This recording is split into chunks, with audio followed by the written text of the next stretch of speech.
qui vont à l'église. Il semble que ça commence à intéresser le Vatican. Merci beaucoup, mon Bengan. Sommes-nous à même de parler d'une résurgence des cas de Covid-19 au Cameroun, puisque aujourd'hui, les informations en nos possessions nous fait entendre que 50 personnes seraient touchées par le Covid-19 dans la région de la Damawa. Qu'est-ce qui peut expliquer que cette région soit également touchée par le Covid? Quelles sont les dispositions mises en place par le ministère de la Santé publique au Cameroun pour pouvoir contrecarrer, bien évidemment, la progression de la maladie? Sommes-nous à la phase 2 ou pas, quand on sent en même temps que le ministre de la Santé publique nous a fait savoir il y a quelques temps que nous n'étions pas encore. On en reparlera certainement. Bonjour à vous, Karine Sonse, bienvenue ce matin. Bonjour Michel Gachou et bonjour aux téléspectateurs. Bonjour à vous, Dominique Audrey, et bienvenue. Bonjour Michel, bonjour aux téléspectateurs. Ce matin, je vous raconte, je vous pose un problème. Le problème d'une jeune femme qui est indécise, en colère, et sa famille également. Elle raconte que elle a été dans une relation, de façon ramassée, elle a été dans une relation de laquelle est né un bébé. Elle raconte que malheureusement, elle a donné naissance à son enfant par césarienne. Et que la semaine pendant laquelle elle était à l'hôpital, sa belle-mère de son côté aussi était malade. Je mentionne qu'elle vivait en couple avec le père de son enfant qui n'a procédé qu'à la cérémonie de demande de la main. Donc on a demandé que sa main n'avait pas encore été dotée, mais ils vivaient déjà ensemble. Donc elle allait accoucher et il était prévu que ce soit sa belle-mère qui s'occupe d'elle lorsqu'elle sortirait de l'hôpital. Et malheureusement, sa belle-mère était très malade à cette période-là, donc une semaine. Après son accouchement, elle est rentrée chez elle et a plutôt appelé sa propre mère qui est venue l'assister. Donc une semaine après son retour de l'hôpital, son mari lui envoie un message. Il n'était pas à la maison ce jour-là, il n'est pas rentré. Il lui envoie un message en lui disant vraiment, je n'ai pas la possibilité de m'occuper des factures de maman et de tes factures en même temps. Je préfère que tu rentres chez tes parents. Et elle dit que le message, en fait, c'est un message pour rompre avec elle. Sa mère qui était présente à ce moment-là l'a pris d'un très mauvais œil et a décidé de rentrer avec sa fille et de respecter la volonté de son beau-fils. Ils sont rentrés et aujourd'hui le bébé a 8 mois. Durant tous ces mois, disons 7 mois, le père n'est jamais plus venu voir son enfant. Il n'a jamais vu son enfant. Donc il n'a vu son enfant que les 2 premières semaines de sa vie. L'enfant a sensiblement 8 mois aujourd'hui. Il n'a plus jamais vu l'enfant. Aucun membre de sa famille n'a cherché à voir cet enfant. La famille de la fille raconte que lorsque sa famille est venue demander sa main, ses parents ont eu beaucoup de réserves. Parce qu'ils se sont dit, ça c'est une famille de boucantiers. Il s'agitait beaucoup, il faisait trop de bruit. Et ses parents lui ont dit, on ne sent pas trop ça. Mais puisque tu dis que tu l'aimes, on va quand même donner, on ne sait jamais. Peut-être on a une appréciation erronée et on leur a donné la chance de se mettre ensemble. Donc aujourd'hui qu'elle est rentrée chez ses parents sont très en colère et ils disent que ils ne savent pas comment ils vont faire pour pardonner cette méprise du garçon et de sa famille. Elle dit qu'il y a sensiblement 10 jours, le père de l'enfant lui envoie le message et il lui dit qu'il est prêt à reconnaître l'enfant. Quand précédemment, elle a contacté pour qu'il vienne donner le nom à l'enfant, il lui a dit qu'il n'en avait rien à foutre. Donc on a donné un autre nom à l'enfant et il dit qu'aujourd'hui, il voudrait reconnaître l'enfant et repartir de zéro. Elle a parlé de ça à sa mère lui a dit s'il veut voir cet enfant, il doit s'excuser auprès de la famille. Et sa belle-mère lui a dit, ma fille, quand on vient dans notre famille, on supplie le mariage. Donc elle ne sait pas comment convaincre ses parents d'accepter qu'elle retourne dans son foyer. Elle ne sait pas comment se comporter avec cette famille qui n'a jamais cherché à... Je mentionne que le garçon est le fils unique de sa famille dans un foyer polygamique. Très bien, merci beaucoup Dominique Audrey ce matin. Beaucoup d'histoires quand même, hein, des couples qui sont de plus en plus renvoyés à travers nos plateformes bien connues, mais tentent également de nous les restituer au fur et à mesure, puisqu'il y a d'autres situations qui vous touchent chaque jour. Nous les prendrons d'ailleurs à cœur et nous tenterons avec nos approches particulières sur ce plateau de les analyser et de prendre aussi les réactions des nombreux Camerounais de l'intérieur comme de l'extérieur qui n'hésitent pas à nous les laisser en termes de réaction. Comment analyser la situation aujourd'hui? Vous nous faites l'économie justement de cette histoire. On rencontre un homme qui vous dit, d'accord, je viens demander la main. Il vient demander la main, mais entre-temps, vous tombez enceinte. Et il faudrait une fois l'accouchement que vous retournez dans la maison de l'homme. On précise justement que la demande de la main, c'est pas la dot, ça c'est une autre chose également. Non, ils vivaient déjà ensemble. Mais ils vivaient déjà ensemble. D'accord. Donc c'était un processus qu'on avait enclenché. Ils devaient la doter en principe. Et entre-temps, vous accouchez, vous espérez aller... vous espérez que votre belle maman, je ne veux pas de vous la fille, vient vous accompagner lors de cet accouchement. Elle ne vient pas. C'est votre maman. Non, elle n'a pas appelé sa belle-mère parce que sa belle-mère était aussi malade pendant cette période-là. Donc elle s'est dit ça va déranger que maman soit malade. C'est la mère de la fille, mais non, qui vient prendre la fille. Le gars lui dit, écoute, il serait préférable que tu rentres d'abord chez tes parents avec l'enfant. Voilà, il n'avait plus d'argent. Donc il avait deux charges quand même, sa femme qui vient d'accoucher. Et sa mère, sa propre maman à lui qui est malade. Bon, maintenant, 8 mois après, il faudrait revenir. Il n'a jamais cherché à voir son enfant. Pour quelle raison? Est-ce qu'au moins elle vous a donné la raison pour laquelle il n'a pas cherché à voir l'enfant? Elle a tenté au moins d'aller à sa rencontre. Elle n'a même pas compris pourquoi il a voulu rompre avec elle. Est-ce qu'elle-même a tenté justement d'aller à sa rencontre pour mieux comprendre le fond du problème? Est-ce que vous avez au moins dit ça dans les enquêtes? Non. D'accord. Puisque lorsqu'elle lui dit viens même alors on va faire l'acte de l'enfant, il lui dit je n'en ai rien à foutre, fais ce que tu veux dans le nom que tu veux. C'est pour qu'elle aille négocier quoi. Autre élément, c'est la mère du garçon qui dit à la fille, lorsqu'on vient chez nous, on subit. On supplie le mariage. On supplie le mariage. D'accord, merci beaucoup. Vous l'avez entendu, madame, monsieur. Qu'est-ce que ça vous inspire comme commentaire? Ce sont des histoires justement réelles qui tournent autour de nous et dans nos vies africaines aujourd'hui, dont chaque matin nous tentons tant bien que mal de trouver des solutions. Je commence avec vous, Karine Sontia, votre analyse à la question, du moins à l'histoire de ce matin. Comment vous la comprenez? Quelles sont les suggestions que vous donnez à cette dame qui nous la pose de ce matin, cette histoire? C'est elle qui veut souffrir.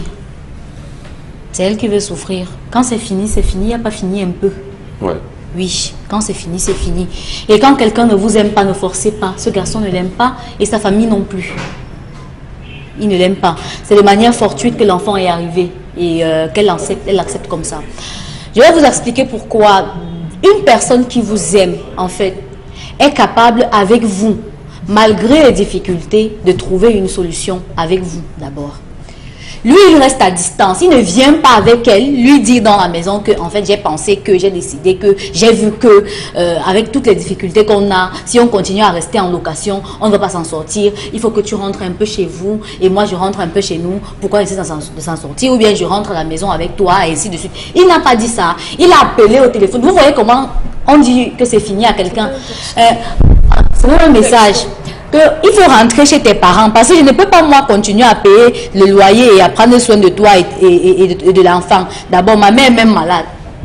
Voilà ça, voilà le message. Elle n'a même pas une grande estime d'elle-même. Elle n'a même pas... je ne sais pas comment elle se voit quand elle se regarde dans la glace. Parce que quand vous écoutez cette histoire, vous sentez qu'elle veut de toutes les manières chercher un stratagème pour rentrer dans ce pseudo-foyer parce qu'il n'en était pas un. Il n'en était pas un. Maintenant, on lui a même déjà dit que chez nous, on supplie le mari. C'est même le garçon unique. Ma chérie, ils trouvent que tu n'es pas bien pour leur fils, donc laisse. Il faut laisser.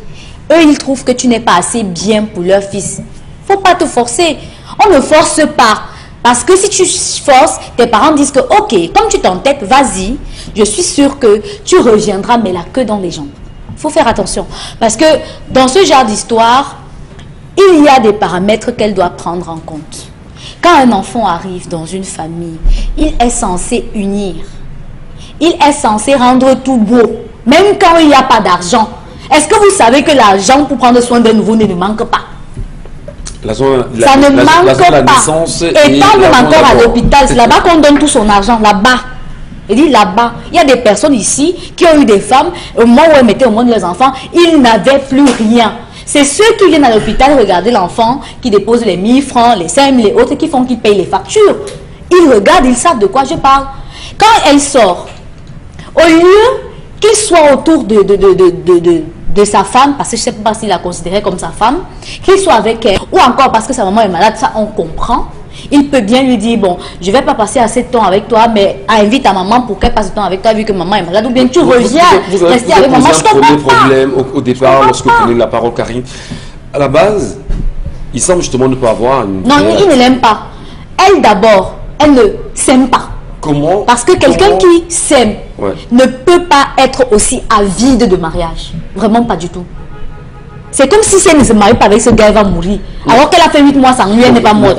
Vous ne le direz quand même pas, parce qu'elle a des espoirs, elle a fondé des espoirs avec quelqu'un. Quels espoirs? 8 mois suffisent pour tuer ses espoirs. Je dis 8 mois, ça suffit pour tuer ses espoirs. Vous le ferez? On vous appelle. Je dis même quand vous n'avez pas l'argent, votre nom sur l'acte de naissance de votre enfant, on joue avec. Ouais.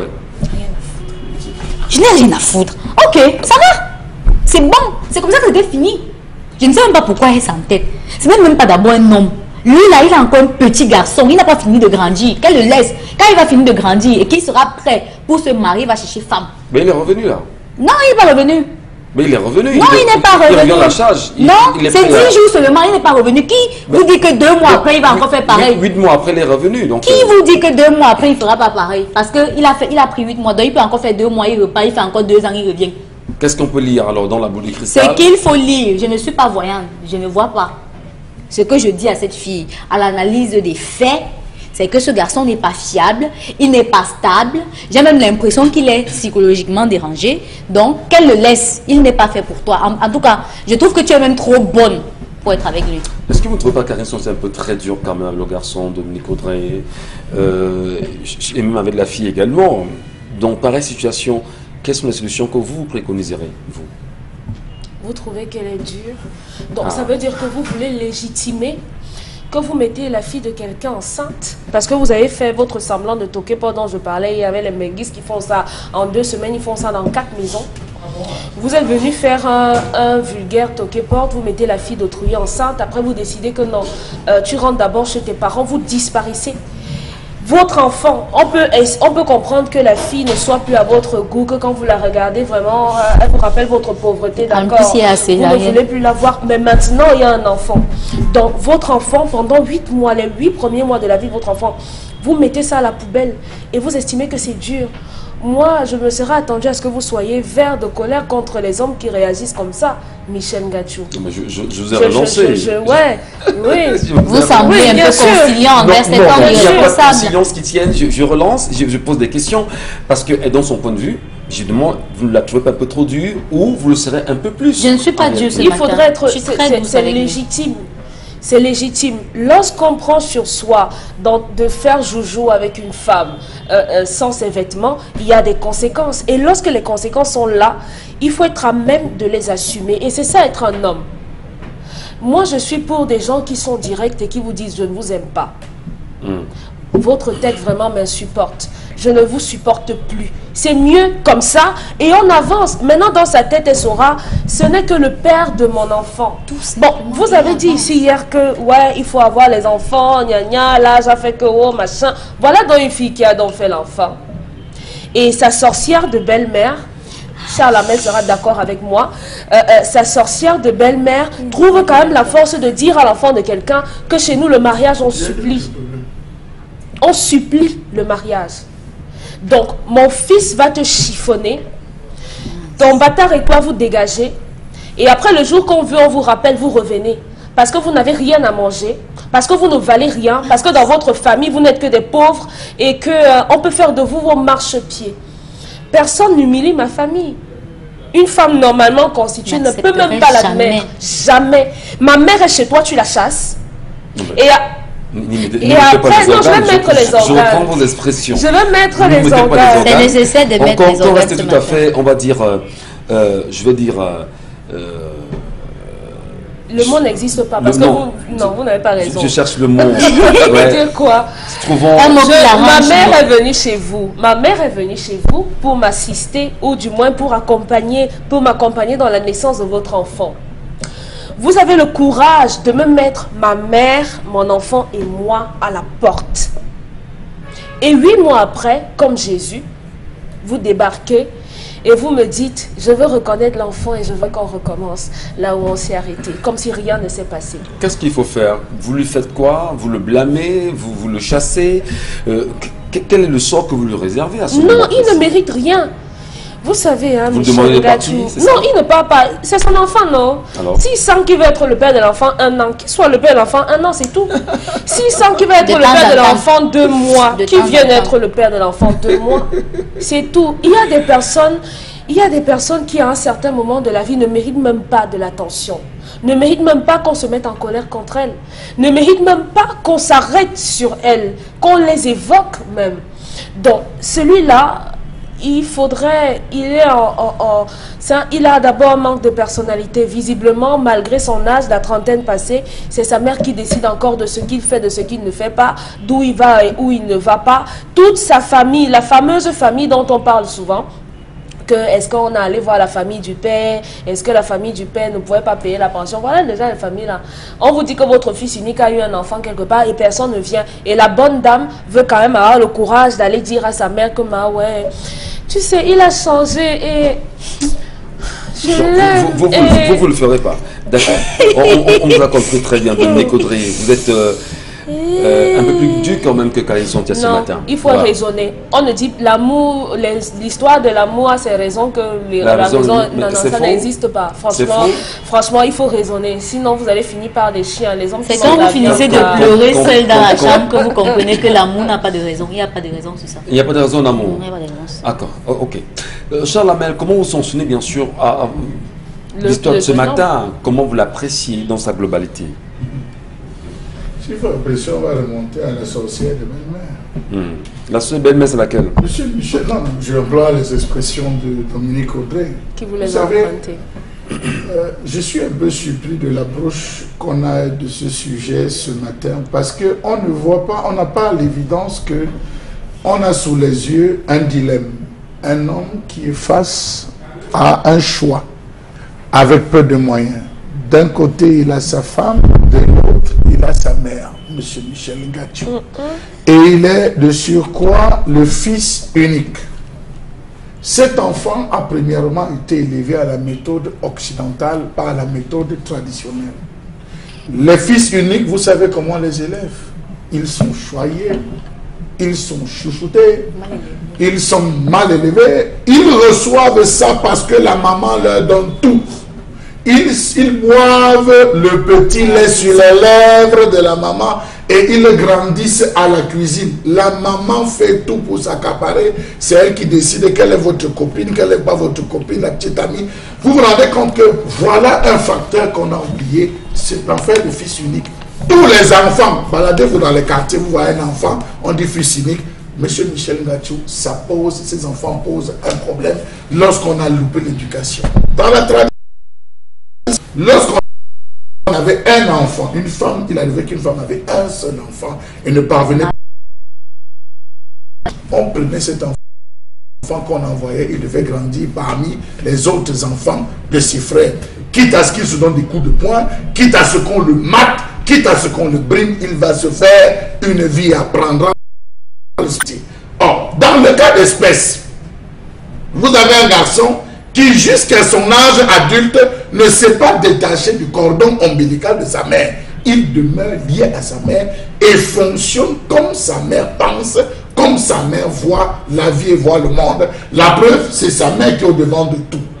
Je ne saurais ici pardonner, M. Michel Ngatiou, la méprise qu'il a eu vis-à-vis de la famille, de la belle famille, c'est-à-dire de la maman de son épouse, qui venait comment dire, lui apporter une aide substantielle. Je ne peux pas pardonner, mais je suis obligé de le comprendre parce qu'il est sous le joug, M. Michel Ngatiou, de cette mauvaise éducation donnée par sa mère. Il faut le dire. Vous souriez, Michel? On est dans un débat, il a ses idées, ses arguments. On l'écoute. Monsieur Michel Ngatiou, face à ce genre de choses, on ne nous a pas parlé du papa du garçon. Décédé. Il est décédé. On ne nous a pas parlé du chef de famille. De la fille. Qui a, non, je suis du côté de l'homme. Le chef de famille du côté de l'homme qui a pu intervenir. Vous vous rendez compte que cet enfant a vécu avec sa mère qui a fait un manteau. C'est-à-dire l'éloignant de tout le monde en lui disant: je suis ton Dieu, je suis ton père, je suis ta mère, je suis ton tout. Tu te détaches de moi, tant pis pour toi, tu meurs. La preuve, je me suis battu à t'élever. Donc, à ce niveau, je dirais que je pardonne à ce garçon l'acte qui a été posé. En tant que Bantou, je lui pardonne.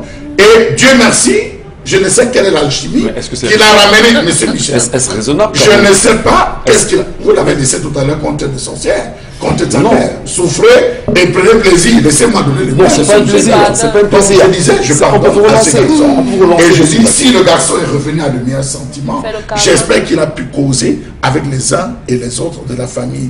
Quitte à ce que ce soit dans la route, et j'allais chuter par là, parce que vous avez des enfants parfois, ces enfants vous pourrissent la vie lorsque vous les abandonnez, ils vous pourrissent la vie, vous n'avez que de malheur, vous n'allez que de malheur en malheur. Lorsque vous allez, on va vous dire, vous avez abandonné un enfant, un innocent quelque part, vous faites pleurer une femme toutes les nuits, ça c'est partout aussi chez nous, allez demander pardon, allez vous réconcilier, allez faire la paix. Cet enfant c'est votre bonheur, cette femme c'est votre femme, c'est la femme de votre vie, c'est la femme. Donc j'espère qu'il y a eu ce déclic et que ce déclic est véritable.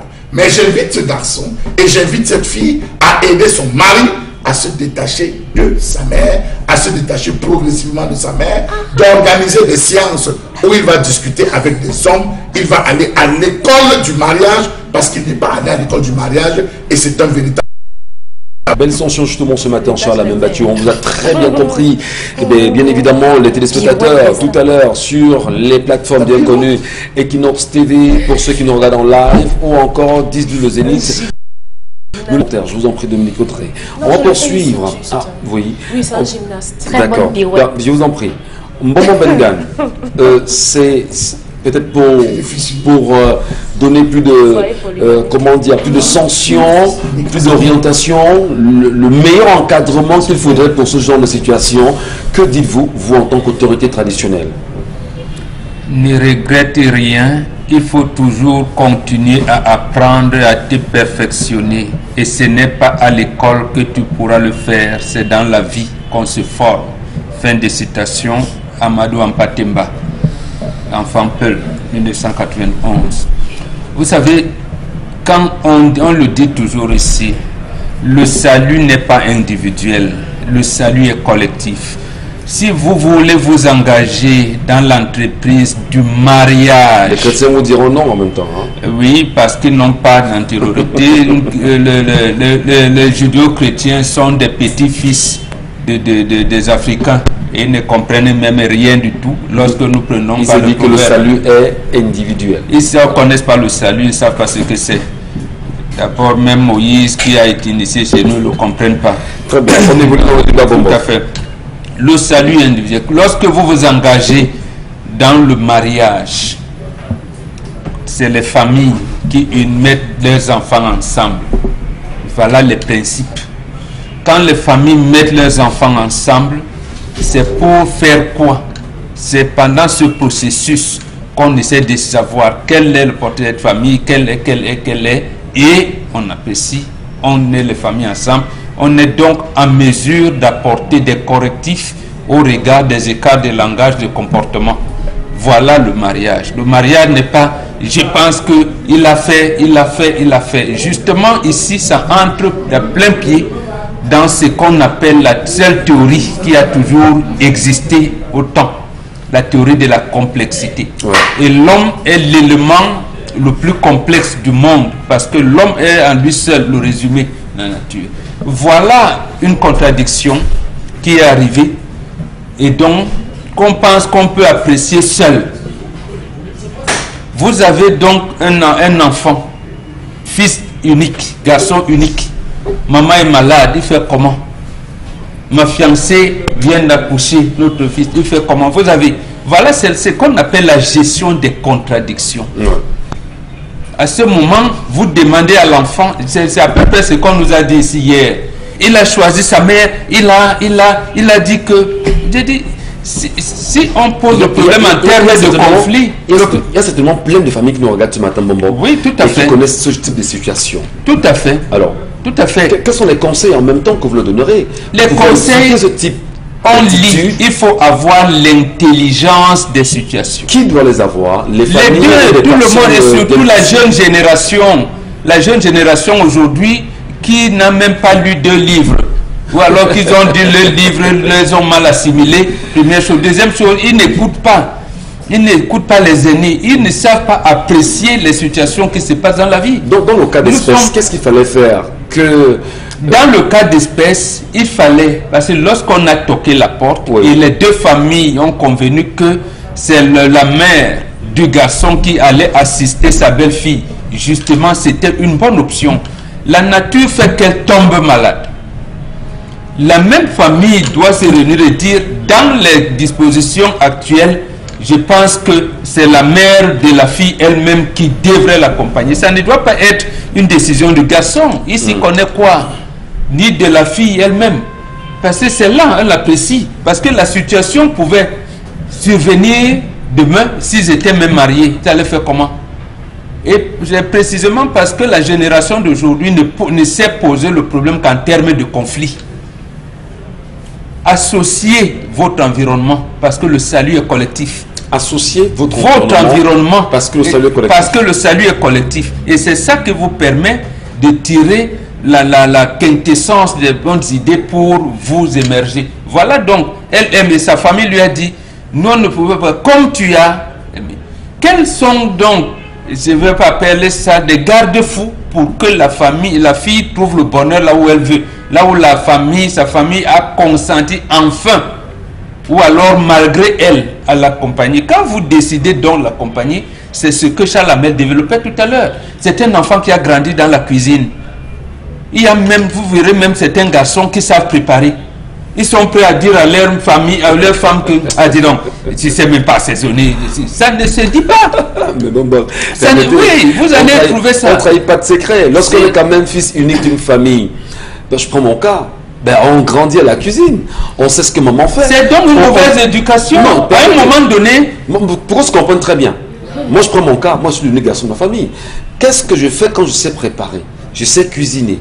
Et que mon épouse fera un mec qui n'arrange pas et qui lui dise gentiment, mais chérie, je pense qu'il y a eu manqué un peu de...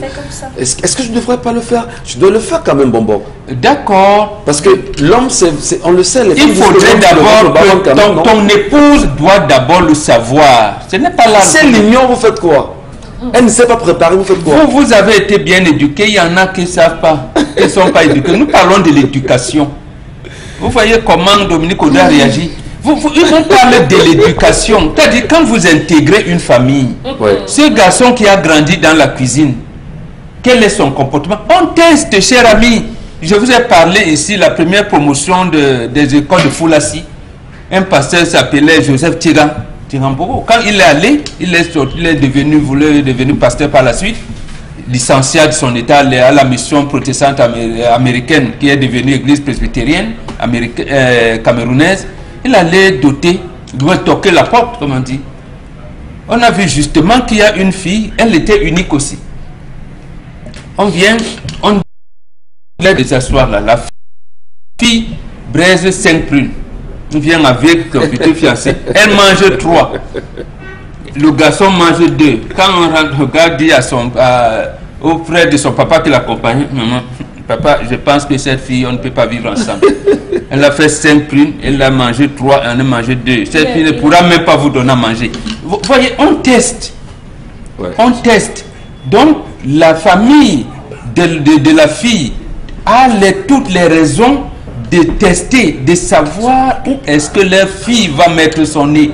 Notre fille a aimé un garçon, oui, mais ce sera comment? Voilà, c'est ça en fait qui doit, j'allais dire, régenter leur avenir. Merci beaucoup. Ce n'est pas il m'a envoyé SMS, il l'a envoyé. Le garçon a un comportement qu'on condamne. Ce n'est pas bantou cette histoire. Pas du tout. D'abord, à ce moment, tu t'éclipses, tu te confies au père de famille. Même si votre beau-père vous a ouvert les portes, vous allez avec votre papa et maman est malade, je ne sais pas, je n'arrive même pas à avoir 5 francs. Mais ici, c'est chacun qui cherche. Je n'ai que 1000 francs. Entre maman et vraiment, maman doit entrer à l'opération. Ce n'est pas votre petit cerveau seul, ne suffit pas. Merci beaucoup, Bon Bengan. Est-ce que ceux qui nous regardent ce matin ont compris? Pour ceux et celles qui connaissent une histoire pareille, je dirais même similaire, comment comprendre que le collectif, le salut n'est pas individuel mais collectif? Les familles devraient-elles toujours se mettre ensemble pour trouver des solutions à ça? Ben, il nous regarde ce Avec matin. les enfants et assumer. C'est Il ça. nous regarde ce matin. Il nous regarde ce matin. Non, on condamne les hommes qui abandonnent les filles avec la grossesse. Et après, lorsque l'enfant va être quelque chose, oh, c'est mon neveu, c'est l'enfant de mon frère, du n'importe quoi. Tu as dit l'enfant là-bas. C'est comme ça l'enfant de mon frère. Je viens de résoudre. Non, ça. si c'est pour ça, je viens de résoudre 2 problèmes ce week-end avec 2 femmes. Parce que justement, il a abandonné la dernière fille avait 3 mois et une autre femme, son dernier garçon avait 2 ans.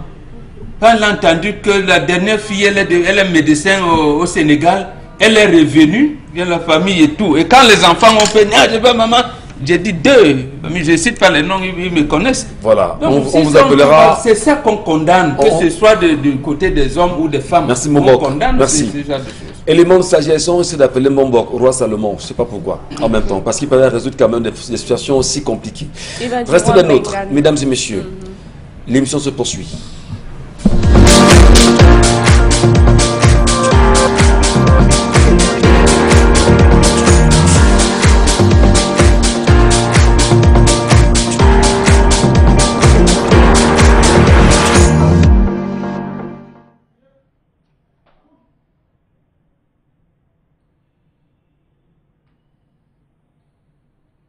Je m'interroge ce jour sur la question de l'occupation anarchique des espaces verts.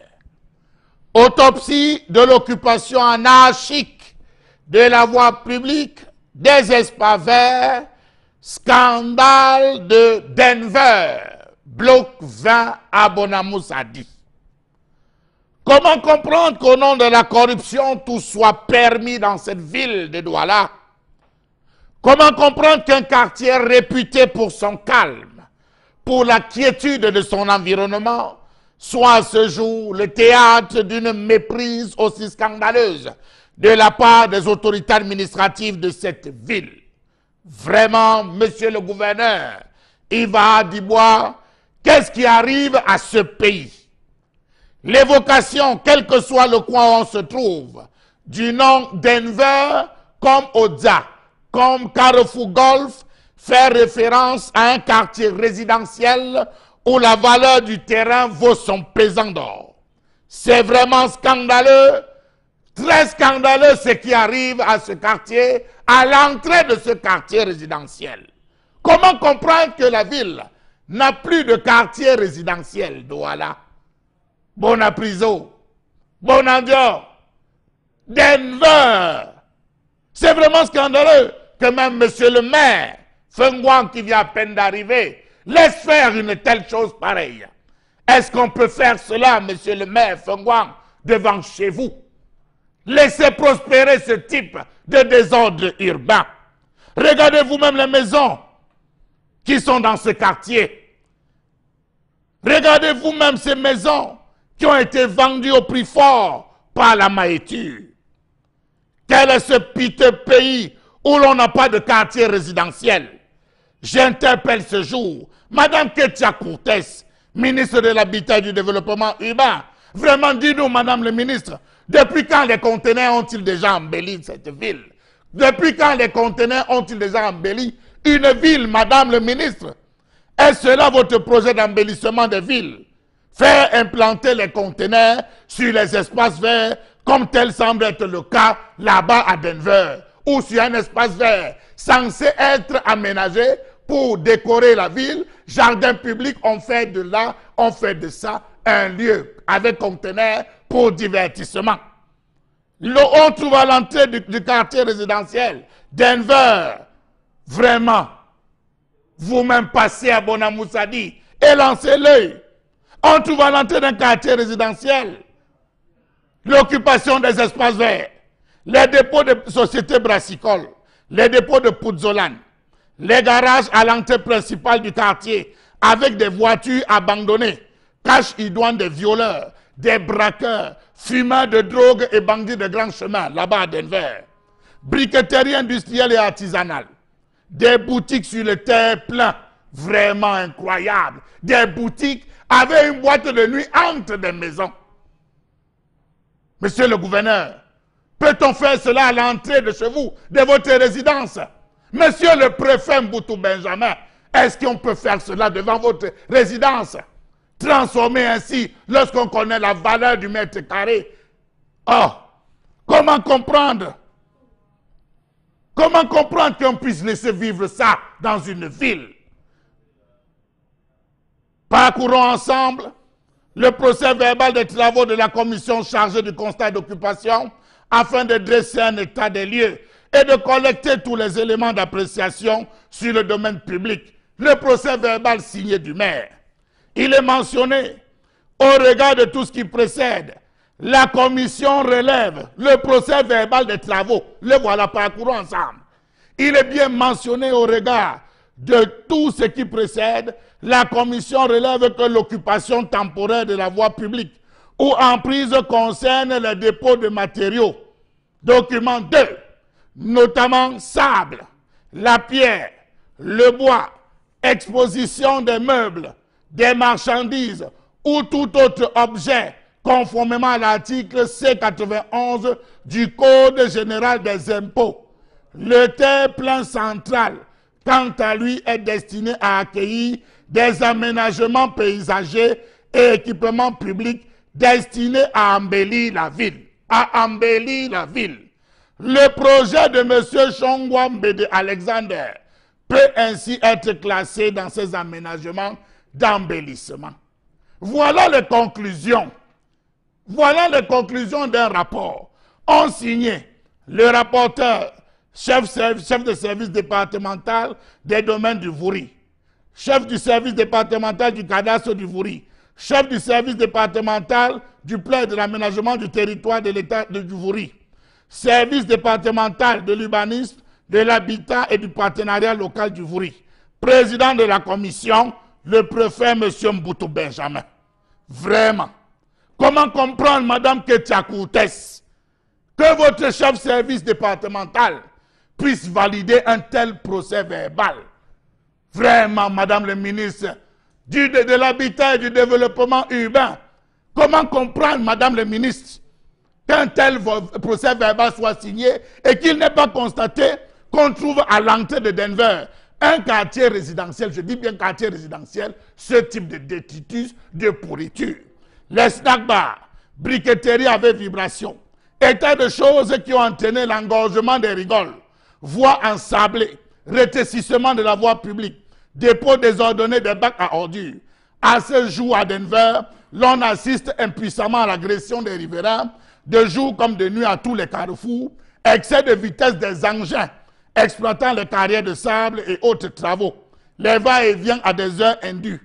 J'ai en ma possession, je vous l'ai dit, même le rapport, le message porté du préfet, lorsqu'on avait demandé les arrêts de travaux, qui, lui, à travers ce message porté, a levé tout simplement l'arrêt des travaux et demandé qu'on reprenne la construction. C'est étonnant. Comment comprendre, Monsieur Yebe Aïssi Henry, vous, ministre des Domaines, du Cadastre et des Affaires foncières, que Monsieur Minko Dani Stéphane, votre chef de service département du Vouri, des Domaines, ait pu signer cela? Que votre chef de service département du Cadastre ait pu signer un tel procès verbal? Vraiment, Monsieur le ministre Henri Yeba ici, est-ce que c'est possible ça? Comment comprendre, Monsieur Alamine Ousmane May, que votre chef de service du département du plan et de l'aménagement du territoire, Madame Etale Jeanne-Claudine, ait pu signer elle aussi ce procès verbal? Est-ce que c'est ça, l'embellissement de la ville, des conteneurs destinés à la boîte de nuit, destinés au snack entre deux maisons, deux rues, un quartier résidentiel et à l'entrée? Vraiment, comment comprendre que cela soit le principe d'embellissement d'une ville, les conteneurs? Voilà ce qu'on nous offre désormais à Douala.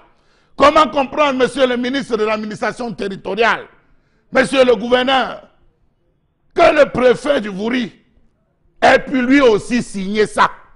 A-t-il procédé à la descente sur le terrain pour constater lui aussi que là, savez-vous que là où on a fait ce conteneur, on a creusé des fosses septiques à cet endroit pour évacuation des déchets organiques? Était-ce normal? À un endroit, en un lieu réservé, un espace vert. Vraiment, Monsieur le maire de la ville, Mbassandine, pouvez-vous laisser prospérer une telle action, monsieur Mbassadine, devant chez vous? Est-ce que c'est normal? Est-ce que vos services ont été contactés lors de la soi-disant descente ou encore pour l'embellissement ou l'établissement de ce procès verbal? J'interpelle à ce jour le président de la République. Vraiment, a-t-on encore le droit de laisser prospérer de telles attitudes, mieux comportement dans un pays comme celui-ci? Voilà donc un document, ce document, qui atteste que le préfet a pris une décision unilatérale sans consulter le maire de la commune, même de Douala-Seigne. Ce n'est pas signé de lui. Ce n'est pas signé du maire. Comment comprendre donc que ce préfet... Aïe, c'est grave dans une ville comme celle-ci où on laisse prospérer véritablement le désordre. Le préfet sait-il que le monsieur à qui il a confié l'espace d'embellissement même semble avoir deux noms? Dans une première, on l'appelle docteur Mbede Alexander. C'est comme ça que ses voisins le connaissent. Docteur Mbede Alexander. Alors que sur le document final, il porte le nom de monsieur Chongwa Mbede Alexander. Entre docteurs connus dans le quartier et messieurs, on se pose bien la question de savoir, n'y a-t-il même pas filouterie ou double identité? Point d'interrogation. Non, non, monsieur le préfet, c'est inacceptable. Trop, c'est trop. Ne nous poussez pas à croire que tout dans ce pays tourne tout autour de la corruption. Ayez un peu de bon sens. Qu'est-ce qu'un conteneur fait sur un espace vert? Est-ce que le conteneur fait partie des éléments constitutifs d'un espace vert dans ce pays?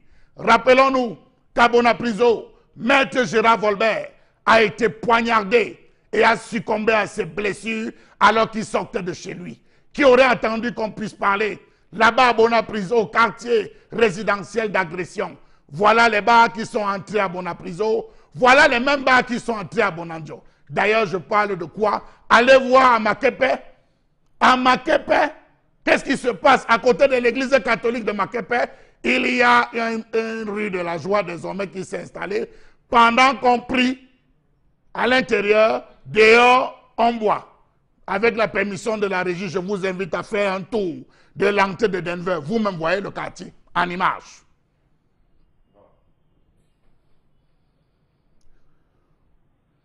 Voilà le quartier Denver.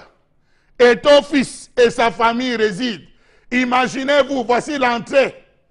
Comment est-ce que Étofis, nous sommes en pleine chambre, si des amis veulent arriver rendre visite au Pititi, je vous épargne le nom de familles. Imaginez l'entrée d'un quartier. Voilà le lieu où on met un conteneur destiné à une boîte de nuit, un snack bar. Et le même monsieur qui le fait a dans le quartier lui-même une autre boîte de nuit. Envoyez l'image de la réalisation. La deuxième image, qu'on puisse voir, toucher du doigt. La deuxième image, qu'on puisse toucher du doigt. Regardez toutes ces maisons. C'est des maisons qui valent les pesants d'or. Regardez comment les gens investissent. Mais regardez ce qu'on veut en faire. Comment les gens peuvent vivre. Vous investissez ça. Vous dormez comment si on met la musique en face? On a fait des constructions, des maisons en dur, où on joue de la musique toutes les nuits. Les enfants vont étudier comment? On parle de nuisance sonore. Il y a tout un collectif qui allait rencontrer tous les responsables de la préfecture dans la ville du Vouri. Mais hélas, le pouvoir de l'argent, l'argent tord le fer, comme on dit ici. Mais est-ce qu'il va tordre, monsieur le président de la République? Voyez vous-même, comment entrer dans un tel quartier? Si les amis de ton fils veulent venir lui rendre visite, ils entrent comment? À Miami, à Los Angeles, Philadelphie, New York, il y a des quartiers résidentiels où pour accéder, il faut bien évidemment se préparer. Mais chez nous, voilà la poubelle que les autorités de la ville de Douala, monsieur le gouverneur, monsieur le préfet, voilà ce que vous voulez faire de cette ville, transformer les quartiers résidentiels. Regardez, regardez le monsieur qui a conçu en face. On vient de poser un conteneur de snack bar, un snack bar, regardez. Toute la nuit, vous dormez comment? Les préservatifs, on va retrouver. Les prostituées, on va retrouver. On investit comme ça à hauteur de ces millions pour les séances snack bar venir se créer. C'est malheureux. Trop, c'est trop dans ce pays. Il faudrait que les choses reviennent à la norme.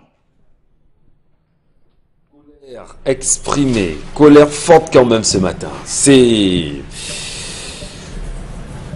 c'est à couper le souffle quand même, hein, Charles Battu. Je vais vous laisser le temps de je suis en prendre. problème, monsieur. Oui, je vous laisse le temps de prendre un verre d'abord parce que. Et là, ce verre, je propose justement qu'on fasse plutôt un verre d'eau chaude parce que faut pas prendre de l'eau froide pendant qu'on. Monsieur Michel Gatou, vous pensez qu'on peut créer, Donc, on peut alentir l'Odia, nous sommes d'accord. quartier Golf, Bastos, entrer de la présidence chez le chef de l'État. Est-ce qu'on peut laisser de telles choses prospérer? Vous avez enfoncé le bistouri Même à Nyon, dans la on peut faire ça là-bas. Charles Hamel, je vais simplement dire qu'à Odia, sur le petit marché Odia, il y a des bars là-bas, il y a des bars et des snack bars à n'en plus fini aujourd'hui. Je voudrais vous dire également que lorsqu'on prend des quartiers comme Bastos aujourd'hui, alors Carrefour Bastos, bien qu'il y ait eu des démolitions à un moment donné, mais il y a des snack bars et des bars à n'en plus fini au Carrefour Bastos aujourd'hui. Mais maintenant, quand même, quand on parle d'un quartier résidentiel, pour le cas précisément de Denver, à Douala, vous avez cité Samuel Eto'o, il n'est pas seul là-bas. Je vous parlerai par exemple de l'ancien lion indomptable. Oui. Vous parlez de Patrick Mboma, qui est également un domicile pas loin de là. Le directeur de DHL, le directeur général de DHL, ils sont tous ici de là-bas. Pour ne citer que ces deux noms quand même. Ils sont pleins. Alors, mais qu'est-ce qui peut justifier fondamentalement Bomo Bengan? Moi, je vous pose la question en premier. Qu'on sent quand même qu'il y a filouterie, qu'il y a corruption, qu'il y a arnaque, qu'un espace vert, censé justement être gardé comme un espace vert, soit vendu par des individus inconnus et qu'on y trouve judicieux d'y faire des snack bars, des bars, etc.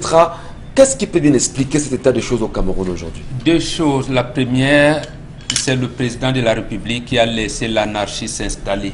La deuxième chose, c'est l'ENAM qui a gâté ce pays. Je dis bien, il faut dissoudre l'ENAM parce que l'ENAM véhicule un type de comportement qui malheureusement ne participe à l'évolution du pays. Ici, et merci Charles Hamel d'avoir relevé cela, c'est que ces espaces sont sous l'encadrement des autorités administratives. Et si vous les laissez, vous voyez ce qui se passe, c'est le préfet. Et le préfet, c'est le sous-préfet, c'est le gouverneur qui en font. C'est pour cette raison que, au regard du décret de 2008 qui réorganise les services du ministère de l'administration territoriale, le préfet représente le président de la République dans ces choses-là. Donc, en fait, les délégués départementaux sont considérés comme ses collaborateurs, alors que au départ, le préfet est le délégué départemental du ministère de l'administration territoriale. Donc, ils ont décidé, je l'ai dit, de gâter le pays. Ça commence comment? Vous avez entendu parler de maïture, je pense bien. Vous entendez parler de zone nylon. Maïture, nylon, Madagascar et Yaoundé. En fait, il y avait un programme d'aménagement territoire. D'ailleurs, ça fait partie de la feuille de route qu'on a transmise au président Biya. Vous voyez là où a construit Onobiono?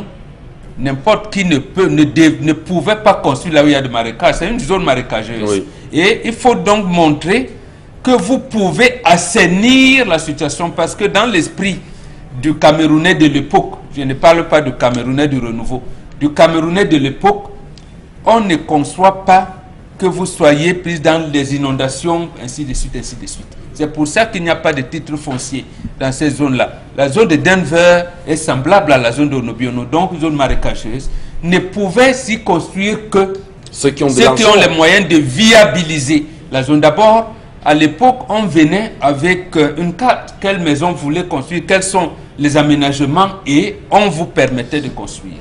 Maintenant, ce que le préfet fait et les autres autorités administratives qui l'ont précédé, c'est que on peut se retrouver dans des inondations. On va inonder cette zone. Vous vous retrouvez donc, il y a plein de médecins là-bas, plein d'ingénieurs, plein de magistrats. Oui. Un jour, l'inondation les prend justement parce que l'emprise publique, ça c'est l'emprise, la voie publique. Et c'est sont les autorités administratives qui défendent. Il se trouve donc que, comme ses prédécesseurs ont vendu le terrain, ont pris le terrain d'ailleurs, lui n'a plus, chacun veut manger. On se rend quand même compte qu'il y a des complicités parce que si le préfet ici est indexé, on indexe également le président de la commission. Il n'est pas indexé, le préfet c'est lui qui coordonne tout. Mais comment le préfet... C'est lui qui instruit celui des domaines, celui des autres départements ministériels assiégés, parce que c'est lui qui préside la commission, c'est lui qui convoque la commission, et les autres l'aident. C'est un peu comme on vous dit que le sous-préfet est le président de la commission consultative des délivrances des titres fonciers. Donc les autres délégués d'arrondissement de l'agriculture doivent savoir si Madame Oyengelek a mis cette aide. Par exemple, il a ses cacao là, il a mis la mise en valeur de ces terrains. C'est eux qui constatent et lui signe donc un dernier ressort. Et c'est lui qui mobilise. Il leur dit bon, il y a telle chose. Il demande donc à ces délégués-là de faire un procès verbal que lui va valider, il va signer. J'en ai vu également au moment où on le faisait. Les géomètres topographes ont refusé dans l'étude d'assainissement de ne pas signer certains procès verbaux. Par exemple, ils prévoyaient par exemple que les routes doivent être d'une longueur de 14 mètres. Les trottoirs doivent prendre 2 mètres de chaque côté et plus les ravins. Et la route devait être dans les environs de 19 mètres. Mais non, on a plutôt ramené la route à 10 mètres. On va perdre 2 mètres de côté et ce sera 6 mètres. Et quand les géomètres topographes leur ont dit, mais c'est pas possible, 2 semi-remorques vous voyez, ne pourront pas, on a déjà dit d'en signer votre part dedans, c'est quoi? Donc un géomètre topographe a refusé de signer. Il a laissé son collègue. Donc ici, c'est l'autorité administrative qui est, j'allais dire... Le préfet de la ville est indexé. Absolument, c'est lui qui est le numéro 10, comme on dit. Très bien, le préfet de la ville est interpellé sur la question, effectivement. Mais une question fondamentale, pour le quartier d'Enver précisément, qui veut réellement détruire le quartier d'Enver? C'est l'autorité administrative, je vous dis. On devait faire, même le maître Tchungan s'est plaint. En principe, il ne devait pas avoir des maisons en étage à Bonapriso. On en reparle, mon Benga.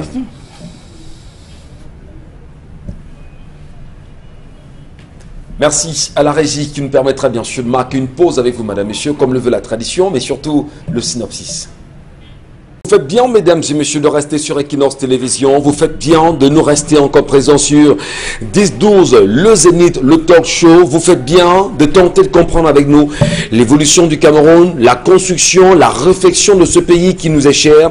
Vous faites bien évidemment, d'ouvrir grandement les oreilles, mais surtout les yeux aussi, pour comprendre comment les gouvernants en même temps gèrent-ils les gouvernants au Cameroun. Vous faites bien de revenir dans un quartier, on va dire, résidentiel de la ville de Douala, parlant bien évidemment du quartier d'Enver, pour voir comment l'autorité administrative de la région du littoral, notamment le préfet, serait impliqué dans une situation tout à fait scabreuse. À cet endroit, véritablement, vous faites bien de tenter de revenir avec nous dans une zone qui regorge un certain nombre de personnalités du Cameroun, mais mal entretenues, mal orientées et engagées justement avec l'appui des services administratifs du Cameroun, notamment de la région littorale, et qui ont choisi d'en faire une petite poubelle aujourd'hui. Et d'ailleurs, un terrier de bandits, de voleurs, qu'est-ce qui peut bien justifier une attitude pareille? Le quartier d'Enver aujourd'hui peut peut-être faire office d'exemple de ce qui se passe ailleurs. On a peut-être choisi de faire une fixation réelle aujourd'hui pour vous montrer comment est-ce qu'en réalité les préfets des différentes villes du Cameroun s'emploient à détruire ce qu'on a même appelé à un moment donné des zones vertes. Qu'est-ce qui peut bien expliquer cet état de choses? Momo Bengan, vous avez encore la parole ce matin sur cette question précisément. Vous le disiez d'ailleurs tout à l'heure, l'ENAM est le problème, l'entrepreneur en chef lui-même est le problème fondamentalement. Mais maintenant, lorsque la ministre de développement urbain, justement, de l'habitement et du développement urbain, voilà, voit une telle situation et qu'elle se taise et qu'elle ne comprenne pas qu'en réalité, elle est interpellée parce qu'elle gère cette question. Est-ce qu'on ne peut pas tout de suite dire quand même, on peut déclencher un processus un peu plus difficile pour les entendre au plus vite quand même devant les juridictions? Je tiens à préciser que le collectif des riverains du bloc 20 d'Enver, du lotissement moyen standing Douala, ont pris sur eux d'acheminer M. Michel Ngadjou les plaintes, les requêtes jusqu'à son ministère. Le ministère de Madame Coutès. Le MIDU, M. Michel. Et c'est surprenant que le chef de service départemental vienne valider une chose pareille. Elle a choisi donc de se taire le chef service départemental, on va dire, hein, le départemental du Mindu, a validé un tel projet, c'est dit finalement que le Cameroun est rentré dans la mafia, et la mafia, justement, même du lotissement aujourd'hui, bonbon. Comment en sortir? Est-ce que ce n'est pas des choses comme ça qui poussent les Camerounais à se mettre dans la rue et à créer des révoltes, des grèves, et à un moment donné, on trouvera justement que les Camerounais se plaignent un peu trop? Je vous ai dit deux choses. La première, en juillet 1992, lorsque Célestin Monga venait de faire une interview à Messi, à Jeune Afrique Économie, où la chasse aux baleines avait fait la démonstration que le couple présidentiel de l'époque, c'était la grosse baleine, et qui avait mis une banque en déroute. Cameroun, Célestin Monga, en une interview accordée à la Nouvelle Expression, parce qu'on l'avait menacé un peu à l'aéroport, il avait dit: je pense que les Camerounais réserveront une sortie honorable au président Paul Biya. Deuxième chose qui se rattache à ça, c'est que le renouveau a gâté le pays. Il faut dire ces choses-là. Et en esprit et en action. Je pense que les catholiques aiment souvent prétiter comme ça, parce que ces choses, il faut les dire. Et moi, je vais citer le nom. Dans ce quartier, il existe un ancien sous-directeur de la Maïture qui s'appelle Jean-Pierre Elombassi.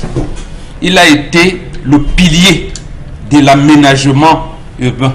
Quand vous entendez parler de Marouari à Garoua, quartier résidentiel, on a pris, je vous ai parlé tout à l'heure, la zone Nylon, c'était un prolongement de la, comment je vais dire, de la zone industrielle, mais avec à un niveau un quartier résidentiel. Vous entendez parler de Madagascar à Yaoundé, un certain nombre de choses. Et ça me plaît parce que de la latitude des habitants de Bloc 20, il faut créer une crise institutionnelle.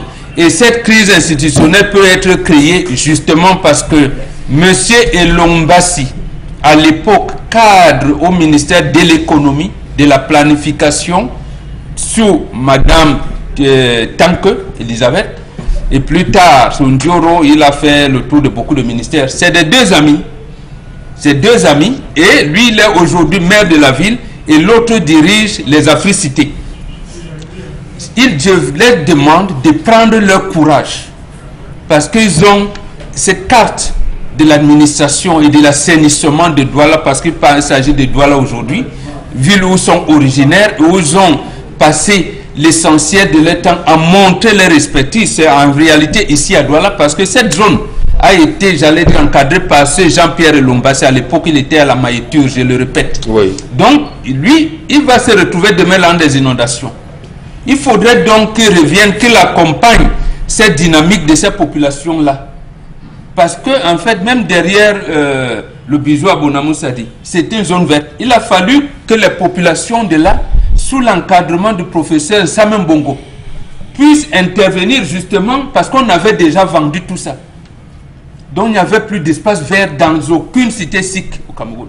Ici, on l'avait réservé Denver comme une zone résidentielle, tout comme il existe Beverly Hills, quelque part, comme il existe le 16e arrondissement à Paris, comme il existe Bonapriso, comme il existe Bastos. Mais comment le renouveau vient aujourd'hui rendre tout le pays en marché? C'est ça que ça veut dire. Donc le président Biya veut vous dire que vous pouvez faire le marché n'importe où. Vous pouvez construire les poulaillers n'importe où. Vous pouvez élever les porcs n'importe où. Vous pouvez mettre les boîtes de nuit n'importe où. Vous pouvez construire les espaces marchands n'importe où. Ce n'est pas possible. Donc ce qu'il y a à faire pour l'épanouissement de ce pays, le renouveau ne peut plus. Et tout le monde connaît la formule. Quand on ne peut pas, on laisse.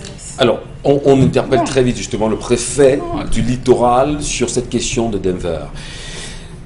Va-t-on dire que c'est normal que dans des quartiers comme cela, on va y aller.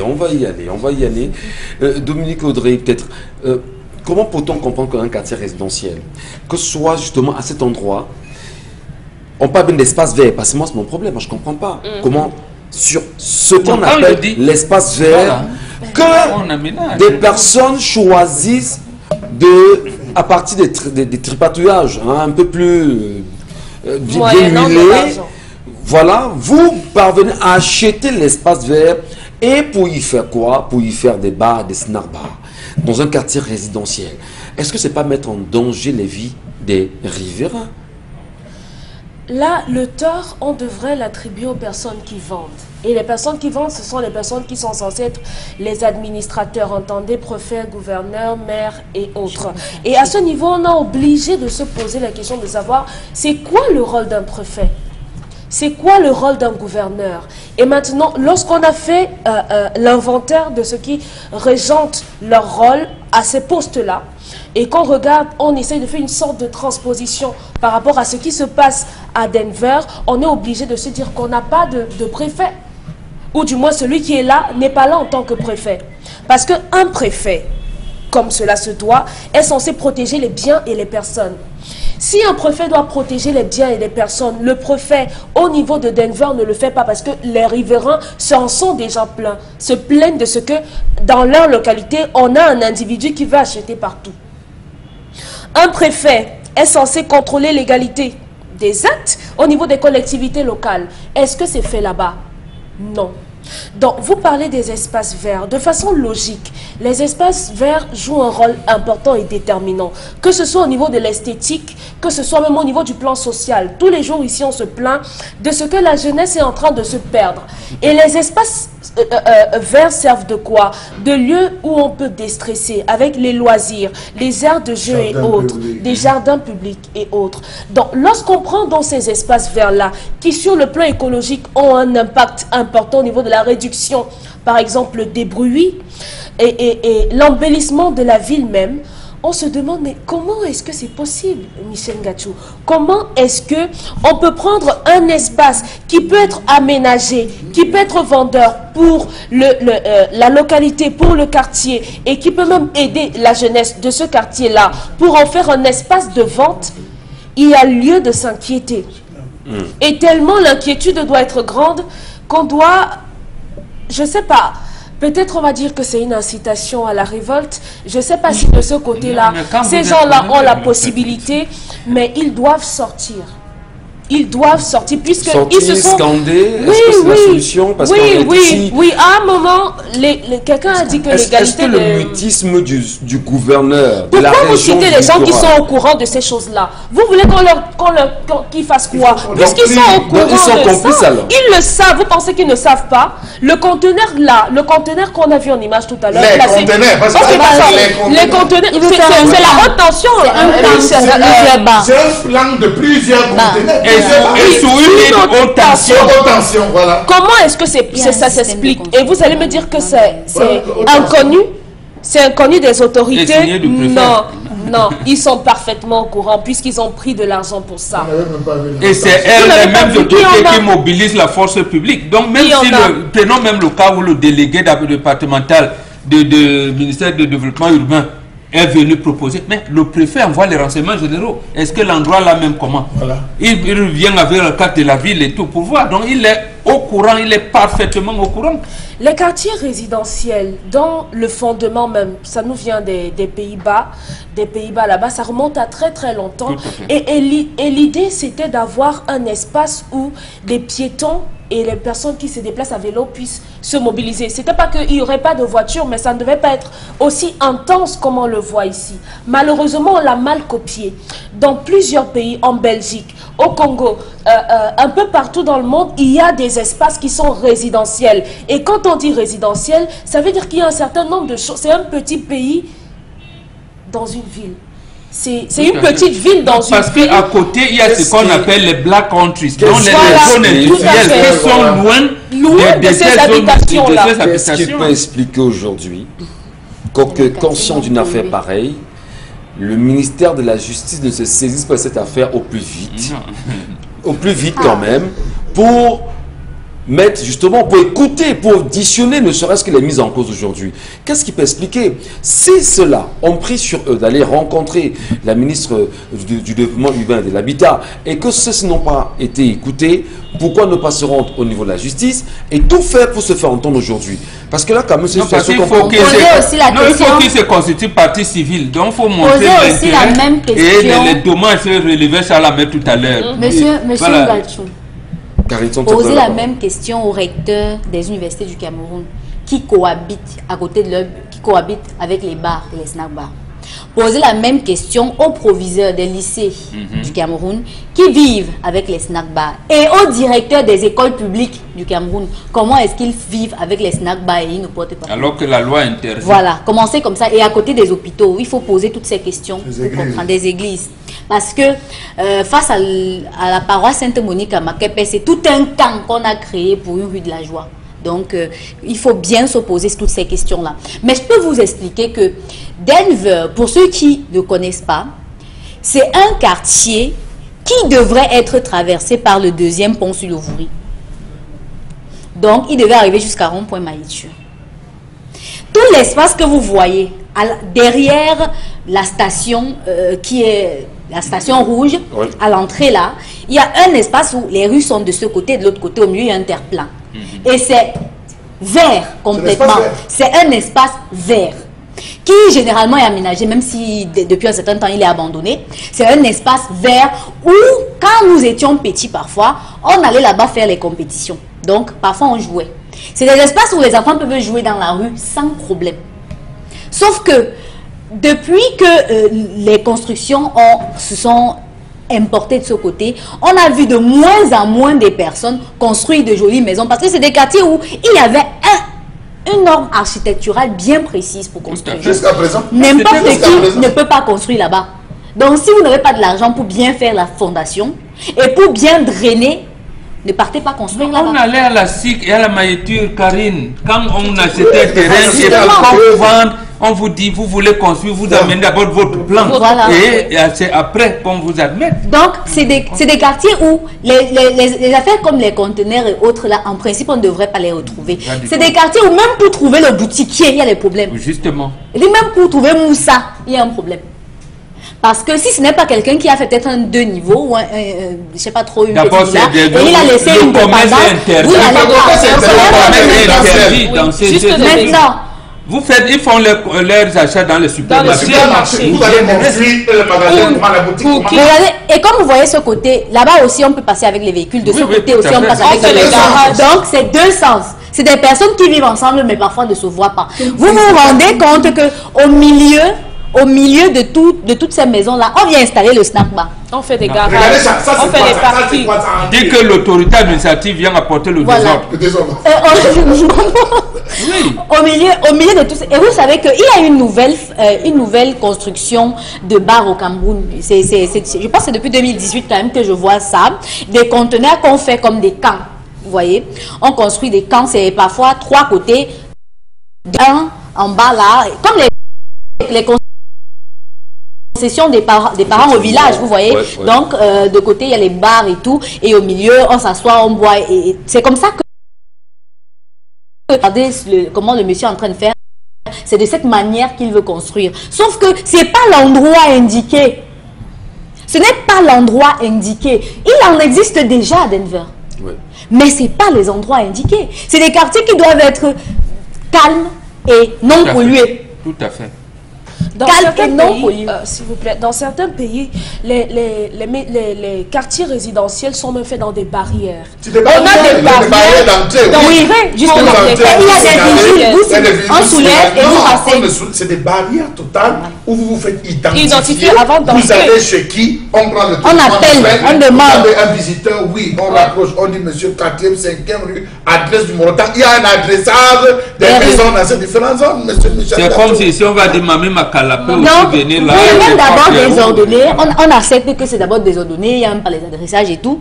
Mais vous venez encore nous imposer un genre de divertissement qu'ils ne connaissent pas. Où sont les espaces de divertissement pour les enfants? C'est des quartiers où on doit trouver le parc. C'est des quartiers où on doit trouver une école primaire et secondaire. Question que les enfants qui sont là-bas aient des endroits où ils se retrouvent. Parce que la plupart du temps, ils ne se connaissent même pas.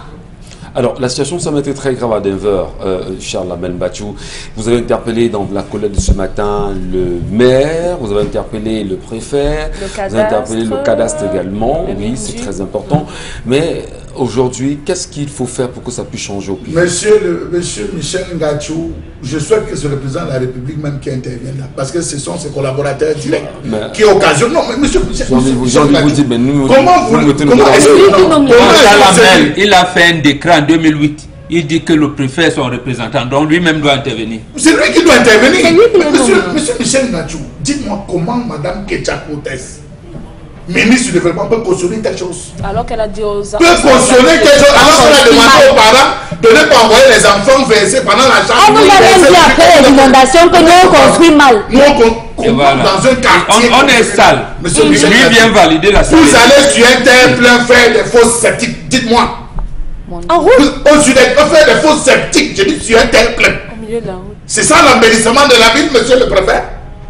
Madame, Comment le ministre du domaine peut laisser son représentant, chef du service départemental, signer un tel procès verbal, valider cela, monsieur Michel Ngachou? Comment le ministre du domaine peut laisser le chef du service départemental du cadastre signer un tel document, monsieur Michel? Vraiment, expliquez-moi, je veux bien comprendre. J'étais à Denver hier nuit, monsieur Michel Ngachou. Est-ce que vous savez que jusqu'à 2h, 3h, les camions qui portent les posonants font les allées et viennent à un quartier résidentiel? Vous avez des engins qui vont à des vitesses indues? Un quartier résidentiel. Je dis un quartier résidentiel. C'est 20 km par heure dans les quartiers résidentiels. Je dis un quartier résidentiel. Vous avez des engins de posonants qui font, allez, 1, 2, 1, 2, 1, 2. Et vous dites que c'est résidentiel. Dans ce quartier, vous avez la crème, monsieur Michel Ngachou, des opérateurs économiques, des architectes, de la moyenne classe, il faut le dire. Et même des gens haute. de la haute classe. Oui. Vous avez des gens qui sortent le matin, qui vont se battre, qui vont cravacher dur, qui le soir rentrent, veulent se reposer. Voici la chaîne. Vous avez des chaînes de télévision internationales qui sont au pays, qui vont faire certainement des documentaires sur Samuel Eto'o. C'est comme ça qu'on va entrer à Denver. Tout à fait.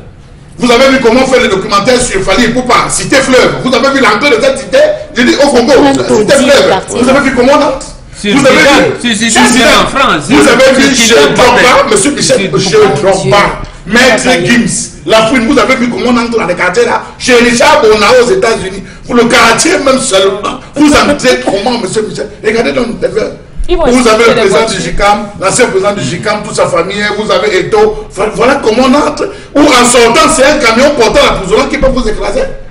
Mais dites-moi, vous savez, monsieur Michel Ngachou, l'ensemblement, l'engorgement des rigoles. Ils ont signé le document. Au regard de tout ce qui précède, la commission relève que l'occupation temporaire de la voie publique ou en prise concerne les dépôts de matériaux. Donc la vente du bois. On peut faire des ça. matériaux, on peut faire ça sur le terre plein. Le sable, la pierre, le bois, l'exposition des meubles sur le terre plein, monsieur Michel. C'est pas pour traverser la route. Non. Des marchandises ou d'autres objets conformément à l'article C91 du Code général des impôts.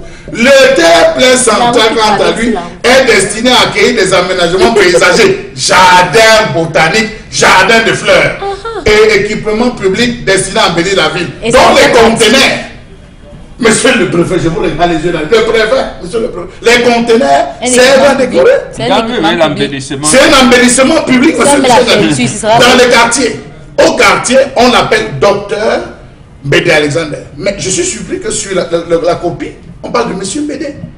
Alors, y a-t-il une différence? Porte-t-on un titre quand on est au quartier et un autre titre dehors? Oui.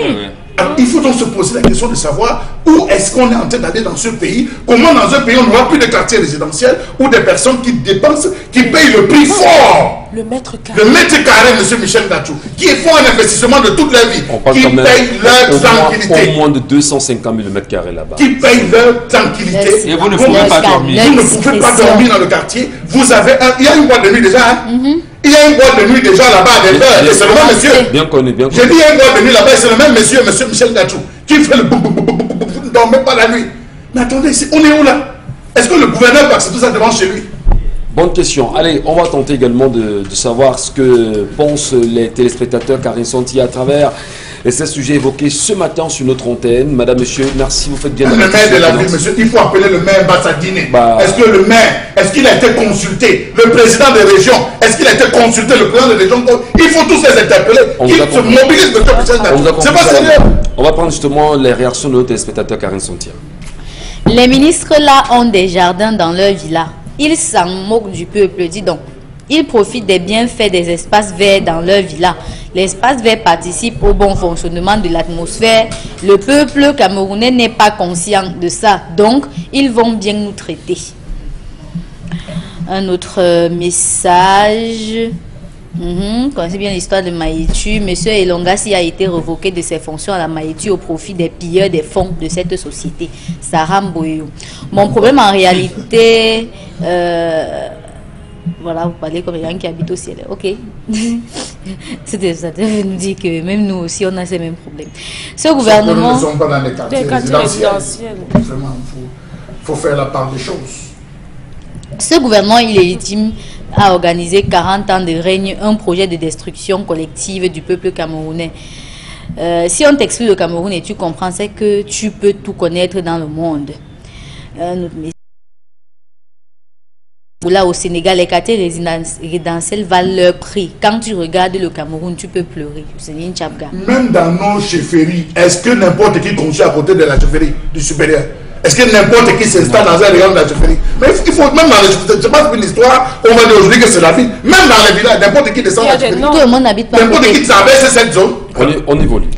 Chaque année, on ferme les écoles clandestines, soi-disant, mais auberges, snacks, bars prospèrent sans problème. Au Cameroun, on veut légaliser la débauche plutôt que l'éducation. Que diriez-vous de la déventure? C'est un supermarché où on a annulé l'espace vert pour faire le manège. C'est pas Bijou, c'est ça qu'on parle là-bas, ancien Bijou qu'on a dit, on va parler de ça, où tous les matins on retrouve des préservatifs, on retrouve les préservatifs de tous les côtés des rues. Oui, il y a des prostituées qui tournent là-bas. C'est ce qui on veut que ça arrive à Denver. C'est ce qui va arriver à Denver. C'est ça.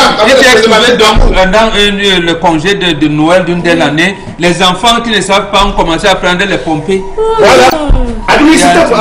C'est ce qui va arriver là-bas à Denver. Vous allez vous réveiller, vous allez trouver quelqu'un qui a accroché son string, où il y a un bagon, on a accroché le string sur votre barrière, où on a jeté les préservatifs. C'est ça qu'on va vivre là-bas. D'accord. Les messages carrés. Un maire a même annulé un stade à côté d'une école publique pour construire une mairie à Biémassi. Dans mon quartier à Obili, les espaces verts sont occupés par des maisons. Qui a vendu ça et qui donne l'autorisation de construire? Les autorités administratives. Les Camerounais ont le choix entre la prison et la prison pour se faire comprendre. Je dis bien entre la prison et la prison. Et on a bien compris. Ok, au Cameroun, les espaces verts sont devenus des snack bars, boîtes de nuit et consorts. Voilà un pays dirigé par des pseudo-intellectuels. L'entrée de chez Richard Bona est comment? Façon. C'est chic, tu comprends que c'est pas n'importe qui vit là-bas. Le Cameroun est un pays en construction, alors prenons notre mal en patience et faisons confiance à son excellence Paul Biya. Franchement, je ne lui fais plus confiance. Ce qu'il y a à faire ne peut plus faire ça. Donc vous croyez que le message de quoi? Le Cameroun est un pays en construction. Donc on a encore très construit des c'est ça. Donc vous croyez que les moustiques... On nie justement du téléspectateur, il ne faut pas... Bah oui, on en rit. Voilà. Donc vous croyez que les moustiques, les souris sont réservés seulement pour les habitants de New Belébé Panda? Vous allez aussi connaître les moustiques comme tous les camels. Ça a envahi Bonanjo. Bonanjo, le siège des moustiques à Douala. Est-ce qu'il y a même les quartiers résidentiels au Cameroun, plus précisément à Douala? Tout cela est sur les papiers, mais le terrain est autre chose. Steve Lou. Monsieur Michel Ngatou, les gens n'entraient pas à Bonapriso. Vous avez vu le scandale que cela a occasionné, la mort de Maître Gérard Volbert, poignardé, je dis en plein... Mais c'était le quartier des expatriés, monsieur Michel Ngatou. Oui. On n'entrait pas n'importe comment à Bonapriso. Pour un peu, on a deux bars, mais regardez, même Bonanjo, regardez. Vous arrivez à Bonanjo. Ce qui est étrangement étonnant à Bonanjo, c'est que aux alentours du gouverneur, il y a des immeubles qui dépassent désormais le domicile du gouverneur. Donc pendant que le gouverneur brosse les dents, il y a des gens en haut qui voient là-bas en bas. Et on a laissé passer ça, monsieur Michel Ngatou. Et c'est ça qui va arriver à Denver. S'ils sont acceptés, ça ne peut pas arriver. Je dis la crème en termes des opérateurs économiques, de la haute classe, c'est dans cette zone. Respectez cette zone quand même, bon Dieu. Dans un pays pauvre et très endetté, il n'y a pas de quartier résidentiel. Soit on se sauve ensemble, soit on se noie ensemble. Alors, on pourrait construire le pays comme ça. On pourrait construire avoir des... Allez, on prend quelques messages. On prend encore quelques messages. L'architecte va penser le plan de ville s'il vit dans un quartier où on dit Ayob, où on dit Foupa, où on dit les Nyama. Est-ce que... Non, il y a quand même des gens qui ont besoin de s'élever dans une certaine zone pour réfléchir. Et ils en payent le prix. D'accord. Ils en payent le prix, monsieur Michel Gallou. Okay. Parce que la taxe sur l'occupation, ils payent. Plus que les gens payent à dépendant, plus qu'ils payent à Allez, on va poursuivre, mesdames et messieurs, avec vous en même temps, tout en vous rappelant que c'est très chaud quand même pour ceux qui vont à Denver aujourd'hui. Ça fait pas plaisir de voir comment est-ce que des personnes auraient choisi aujourd'hui de tuer ce quartier résidentiel, mais surtout, dès l'entrée même du quartier Denver, vous trouvez des personnes qui sont installées et qui font de la braise, que ce soit sur le pouce et en bordure de route, c'est assez compliqué. Et là, justement, nous avons encore voilà l'entrée principalement. C'est assez compliqué. Le garage est pas... Il n'y a aucun... Il y a des garages un peu partout. Hein, voilà. Les garages embellis. Il paye le TVP.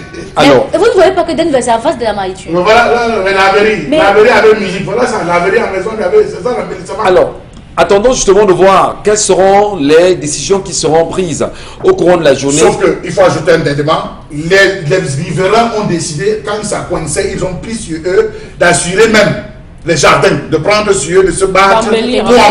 Là, ils ont dit qu'ils prennent sur eux. On a dit jamais on va mettre des gens qui vont faire. Est-ce que c'est normal? Il y a eu la science où on dit que nous prenons sur nous l'embellissement. On va mettre des fleurs, on va prendre des gens qui vont embellir suivant notre plan de vie. On a dit jamais. Merci à vous, cher Amen Bachou. Marquons une pause, mesdames et messieurs, dans cette émission ce matin et allons retrouver dans un instant Consti Lamine avec le concept Salaka. Bonjour Consti et bienvenue. Alors bonjour Michel Gatchou, bonjour nos téléspectateurs et bonjour à tous les clients du concept Salaka et à tous les partenaires du concept Salaka. Alors pour le compte de ce mercredi matin, j'ai une très bonne nouvelle à l'endroit de tous les téléspectateurs de cette émission.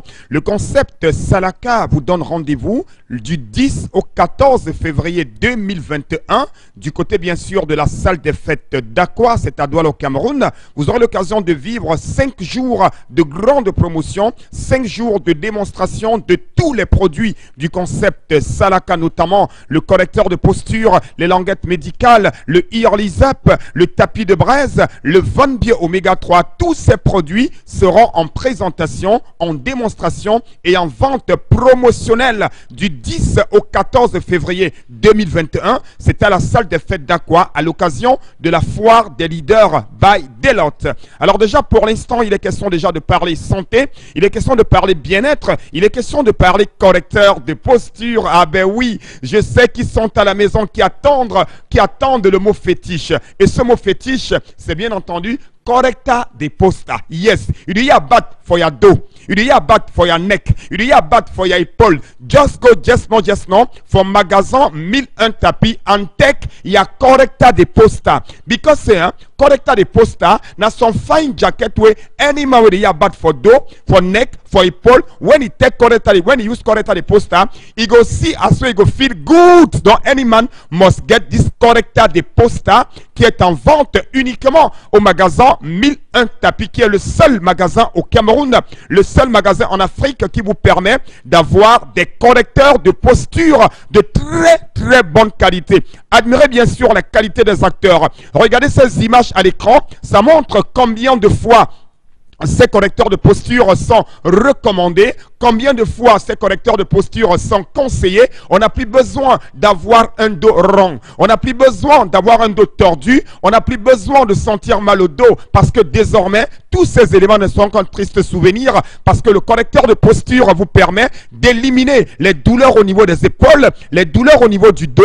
Le correcteur de posture permet également de redresser votre dos, et ça permet également de nous prévenir contre le mal de dos. Donc, chers téléspectateurs, venez au magasin 1001 tapis et achetez votre correcteur de posture, que ce soit la couleur blanche, la couleur noire, disponible en plusieurs tailles, la taille L, la taille M, la taille XL, la taille double XL. Toutes ces tailles-là sont en vente au magasin 1001 tapis au prix de 10 000 francs, votre correcteur de posture. Oui, je dis bien 10 000 francs, c'est un prix de promotion. 10 000 francs, c'est un prix du Salaka. Vous avez un correcteur de posture à 10 000 francs pour tous ceux qui ont des douleurs au niveau du dos, des douleurs au niveau du cou, des douleurs au niveau des épaules. Venez au magasin 1001 tapis et achetez votre correcteur de posture. Et je le recommande à tous les taximens, à tous les conducteurs de moto, à tous les couturiers. Chacun devrait avoir un correcteur de posture, encore appelé correcta de posta.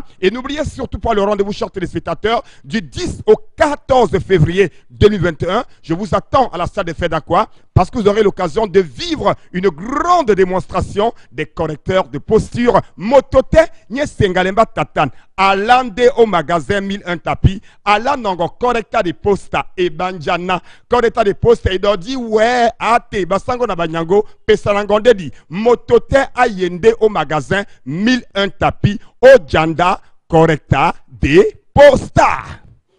Lamine, signé bien évidemment avec le concept Salaka, mesdames, messieurs, nous vous saluons fièrement.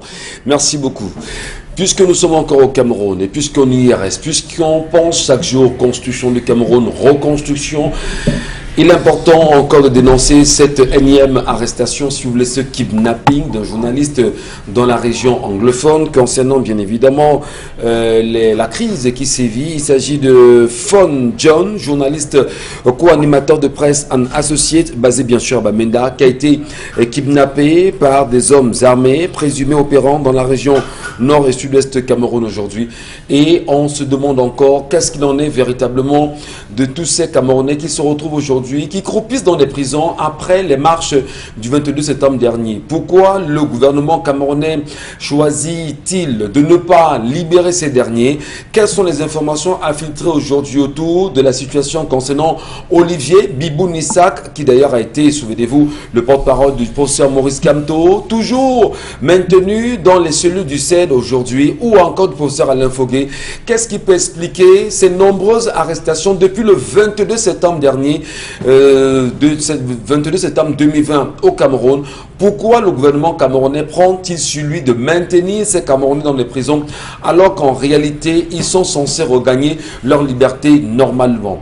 Et au-delà de ces militants du mouvement pour la renaissance du Cameroun, on n'oublie pas également ceux du CPP qui eux aussi croupissent dans la même prison aujourd'hui pour simplement avoir choisi d'organiser une réunion. Les hommes justement ont choisi de les embarquer pour des destinations inconnues, mais pour des raisons bien connues aujourd'hui, on se rend compte que l'État du Cameroun fait tout pour les maintenir toujours en prison, et des voix commencent à s'élever, et peut-être même encore, selon les informations de notre possession, on risquerait d'avoir dans les jours à venir des manifestations pour demander au plus vite leur libération, madame, messieurs, comme on aime à le dire, Wet Ansi.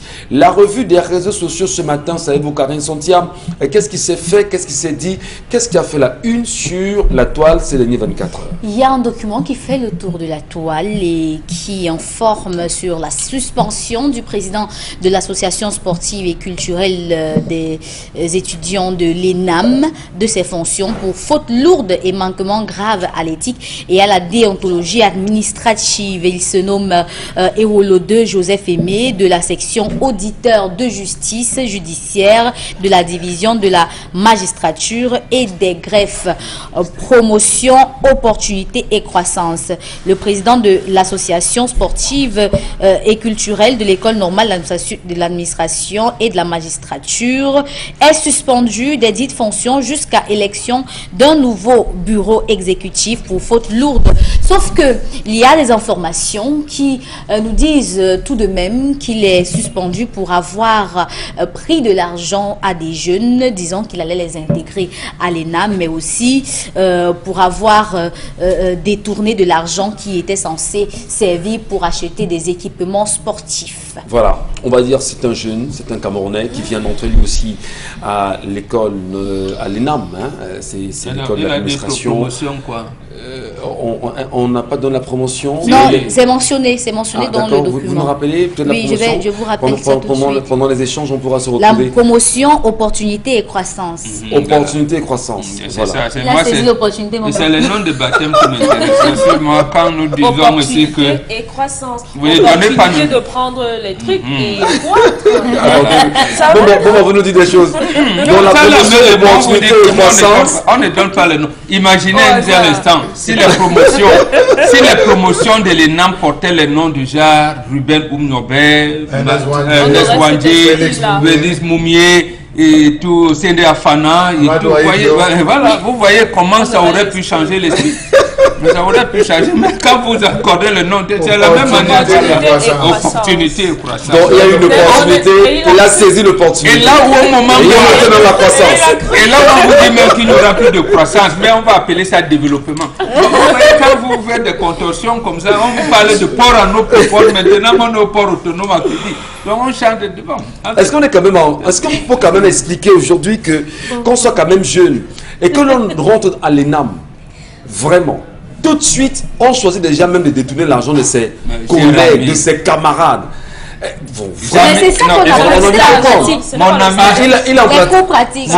mon ami Jean-Michel Cancan vous disait que est-ce que l'eau a une couleur? Ça prend la couleur de base qui le contient. Et bon, quand vous entrez à l'ENAM, même si vous sortez du ciel, on vous moule. Vous, dès là, vous êtes moulé.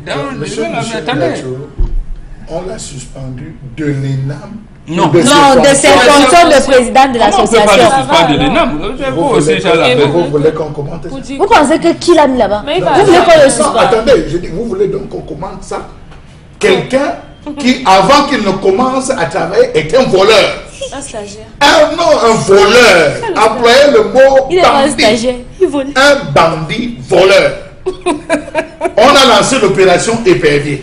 On a lancé les opérations antilope, les opérations tenaille. Voilà quelqu'un qui est dans le berceau. J'ai commencé par la pêche de la baleine. La pêche de la baleine. Le voilà qui... Non, je ne veux pas ces opérations existaient, monsieur Michel Gadjou. Voilà quelqu'un qui va sortir bientôt, qui vole, qui détourne, qui organise le clientélisme, monsieur Michel Gadjou, favoritisme. On le suspend juste de ses fonctions. Ouais. Vous vous attendez à quoi? Je suis sûr que sa naissance était une naissance à problème. Ça veut dire? Ça veut dire que quand sa maman était au travail, là, on a dû secouer l'argent comme ça pour que... Parce qu'il y a certains enfants qui ne savent pas. Et comme on a appuyé là, on ne voulait pas faire la césarienne, on a balancé l'argent comme ça, il a compris l'argent, elle est sortie. Alors, mais pour être un peu plus sérieux quand même, lorsqu'on est quand même, lorsqu'on est apprenant à l'ENAM, lorsqu'on est censé justement sortir et s'occuper des Camerounais, et qu'on choisit de voler ses propres camarades de l'ENAM, est-ce que c'est pas de nature aujourd'hui à désacraliser l'école elle-même? C'est depuis que c'est désacralisé. Non, de pérenniser la désacralisation de l'école. J'ai été au petit séminaire Sainte-Thérèse d'Envolier et un jour, nous étions au réfectoire, monsieur Michel Gadjou. On permettait à tous, à notre époque, vous vous levez pour aller vous servir, monsieur Michel. Alors quelqu'un allait se servir et il a pris deux bouts de pain. Deux bouts de pain. Il est revenu s'asseoir, je vais taire son nom, aujourd'hui il est enseignant d'université. Et je lui ai pris deux bouts de pain. Il est revenu s'asseoir sur sa place. Tous les autres se sont servis et il manquait un bout de pain. C'était lui qui avait pris le bout de pain supplémentaire. On a convoqué son père et il a été radié du petit séminaire parce qu'on a estimé qu'il avait le ventre plus gros. Les yeux plus gros. Les yeux plus gros que le ventre. Il ne s'est pas soucié du principe des frères. L'autre chose, j'ai été membre, je continue, monsieur Michel Gadjou, j'ai été plus loin, diacre, je vais vous le dire, parce qu'il faut que je vous dise des vérités. Vous avez C'était les œufs. Hein, c'était les œufs, monsieur Michel Gadjou. On a partagé les œufs, on passait avec les œufs, les gens prenaient les œufs. Il y a eu un séminariste qui a pris deux œufs.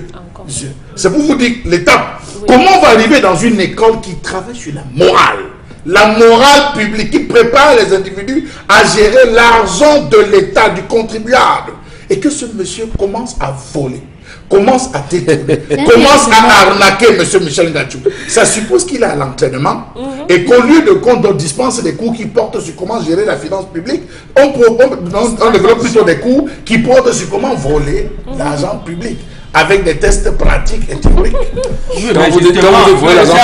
Justement, on le moule tellement très bien qu'on l'a seulement enlevé parce qu'il l'a volé là où il ne fallait pas voler. Voilà. Et oui, on ne l'a pas exclu de l'ENAM. Oui, on lui a seulement dit l'association là tu ne peux plus diriger. Mais voilà, les cours d'application, sache que c'est pour les autres, ce n'est pas entre eux. Oui, l'application c'est pour les autres. Comment tu peux faire ça? Vous vous souvenez qu'on a publié les noms de cet étudiant tchadien, ces étudiants tchadiens, qu'on avait fait partir en disant qu'ils n'ont pas eu des noms. Mais regardez jusqu'où un peu fonctionne ce pays, hein, monsieur Michel. Allez, on va justement le dire. Dominique Audrey, peut-être vous allez à votre façon nous laisser un petit commentaire comme là-dessus. Hein. Léna m'a encore fait parler de lui. Enfin, je vais d'elle, être si vous honnête voulez. et vous dire que ça ne m'aime pas tant que ça, parce que je vous ai déjà, vous savez quelle est ma position par rapport à cette école-là. Rien de bon ne peut en sortir, donc elle n'a pas lieu d'être. Voilà. On va prendre les messages de nos téléspectateurs encore ce matin pour lire les nombreuses appréciations autour des sujets évoqués ce matin sur cette antenne. Mesdames et messieurs, vous nous faites plaisir. Vous faites plaisir également. Restons connectés sur votre antenne 10-12 le Zénith et nous saluons tous ceux qui à travers la planète nous regardent. Merci beaucoup. Merci pour vos nombreux encouragements. Chaque jour, nous recevons des milliers de petits commentaires, de remerciements. Sachez-le, vous êtes le peuple et nous sommes la chaîne, mesdames et messieurs, sur la chaîne du peuple.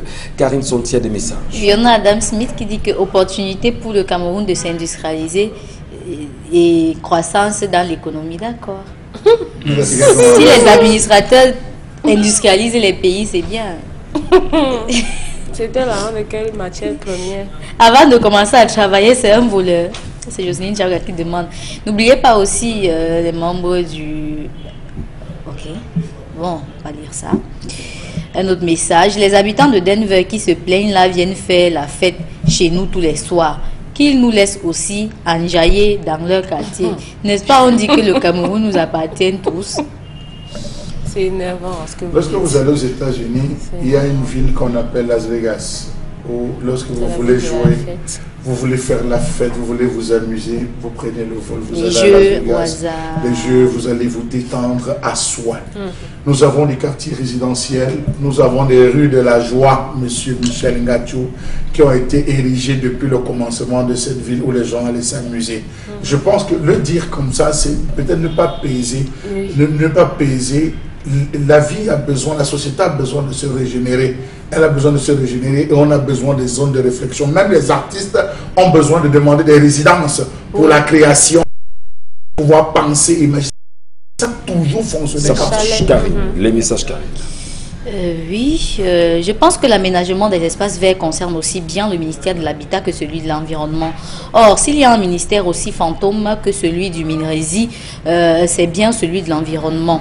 À Douala, peu importe où tu trouves un espace pour lancer un business, tu fonces seulement. Est-ce que ces commerces, garages et autres occupants ne payent pas l'OTVP, les impôts? C'est un gombo bien huilé. Le gouvernement... Le gouverneur, le préfet, sous-préfet, maire, chef du centre d'impôt, chef de quartier et tous les ministères affaires, tous savent ce qui s'y passe. Tout ça, c'est aussi le résultat de l'exode rural. Douala est plein et tout le monde aujourd'hui veut rester à Douala 5e. C'est le fief des bobos. Les conteneurs là ne poussent pas du sol. La saleté a pris le dessus dans le pays et dans tous les domaines. Denver, quartier résidentiel, j'y suis depuis 1990 et à l'époque, les gens avaient même peur de s'y rendre tellement la seule évocation de ce nom donnait la chair de poule, mais ça, c'était avant. Voilà. Vraiment. Vous poursuivez. Un conteneur coûte combien, M. Michel Ngachou? Un 20 pieds? 1 million. 1 million. 1 million. 1 million, 1 million 40 5. pieds, c'est dans les combien? En même temps, ça c'est 20 pieds. 40 pieds, c'est dans les combien? Ça double, non? Je crois que c'est 1 million 5. Voilà. Les 40 pieds. Ouais. Alors, quelqu'un vient comme ça, vous déposez là, presque 3-4 conteneurs.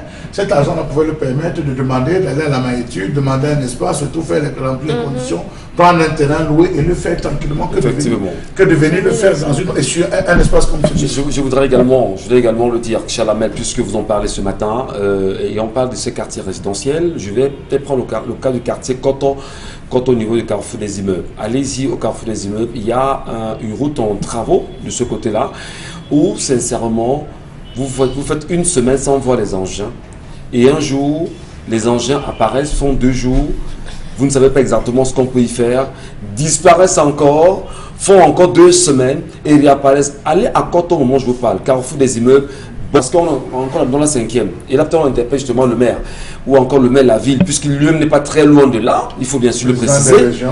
Le président des régions. Je vous dis, il y a une route au niveau du carrefour des immeubles. C'est celle-là qui parle de son fond en dème, préciser que c'est extrêmement grave. Et quand je me dis dans le 4 ans que ce chantier a commencé, il n'avance jamais. C'est petit, la route, ça expliquer ça aujourd'hui. 10 ans, parce que lorsque vous descendez, vous allez être coincé même à la montée. Regardez la montée d'Andem de William Boile au carrefour Andem, vous allez vous rendre compte que la station qui est de l'autre côté a bloqué la deuxième voie. on devait faire 2 voies de ce côté parce que la personne qui détient cela est du côté de la présidence. On a mis un veto à ce niveau.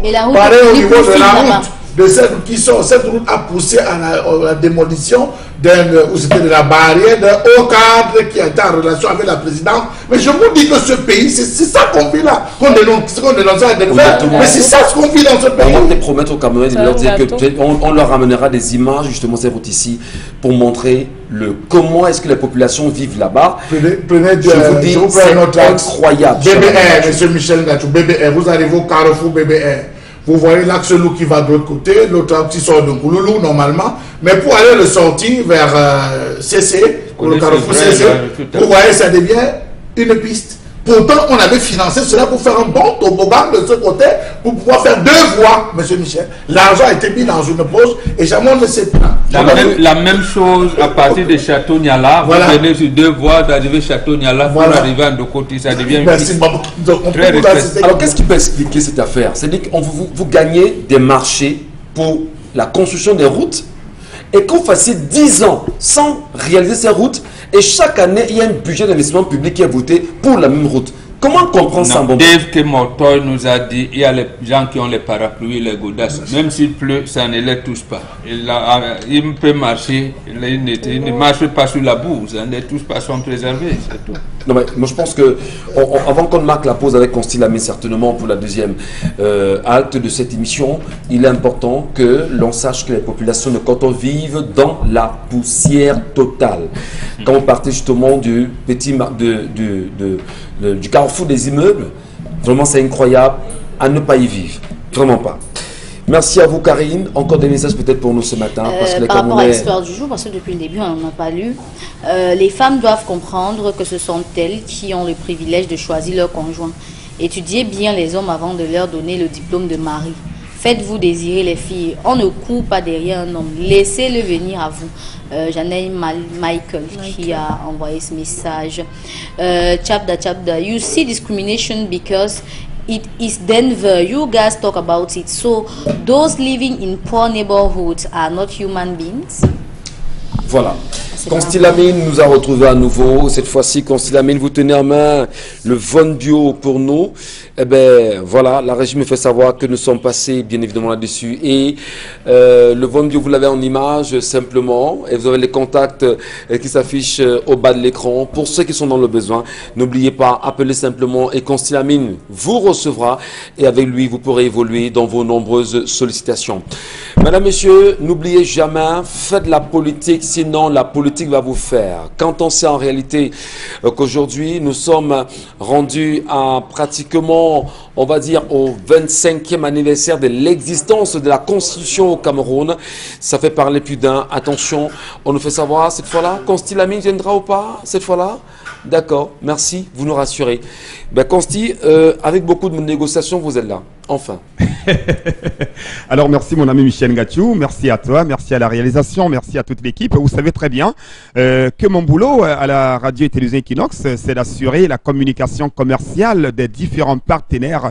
Et c'est un plaisir d'être encore là à l'instant pour parler des compléments alimentaires de qualité Von Bio Oméga 3 que vous retrouverez bien entendu du côté du magasin 1001 tapis pour le compte bien entendu de cette belle journée commerciale. Le temps de rappeler également à tous nos téléspectateurs que vous avez encore jusqu'au samedi 23 janvier 2021 pour acheter une boîte de Von Bio Oméga 3 à 5500 francs. Il dit bien une boîte de Von Bio Oméga 3, vous l'avez à 5500 francs du côté bien sûr du magasin 1001 tapis au lieu de 6000. Donc profitez de cette spéciale promotion nouvel an pour acheter une boîte de Von Bio Oméga 3 à 5500 francs au lieu bien sûr de 6000. La promotion va s'achever ce samedi 23 janvier 2021 à 16h00. Donc ceux qui me regardent du côté de Yaoundé, du côté de Konsamba, du côté de Garoua, c'est l'occasion plus que jamais de commander autant de Von Bio dont vous avez besoin parce que vous l'avez actuellement à 5500 francs. La boîte gélule, votre complément alimentaire qui permet d'assouplir les articulations, de stabiliser notre tension, de régler le cholestérol dans le sang, mais également de nous prévenir contre les AVC. N'oubliez pas également qu'il y a encore et encore contre les hémorroïdes hémorroïdes du côté du magasin 1001 tapis. Les numéros de téléphone, vous les avez appelés et passez votre commande dès à présent et vous aurez bien entendu la satisfaction totale. Ne l'oubliez pas, 5500 francs pour une boîte de 30 gélules de Von Bio Oméga 3 valable jusqu'au samedi 23 janvier 2021. Merci beaucoup Constilamine, merci à vous madame, messieurs. N'oubliez jamais la maxime, intéressons-nous aux affaires du Cameroun. Faites la politique, sinon la politique va vous faire. Au pire des cas, elle va vous broyer, vous le savez. Restons vigilants. À demain 10h.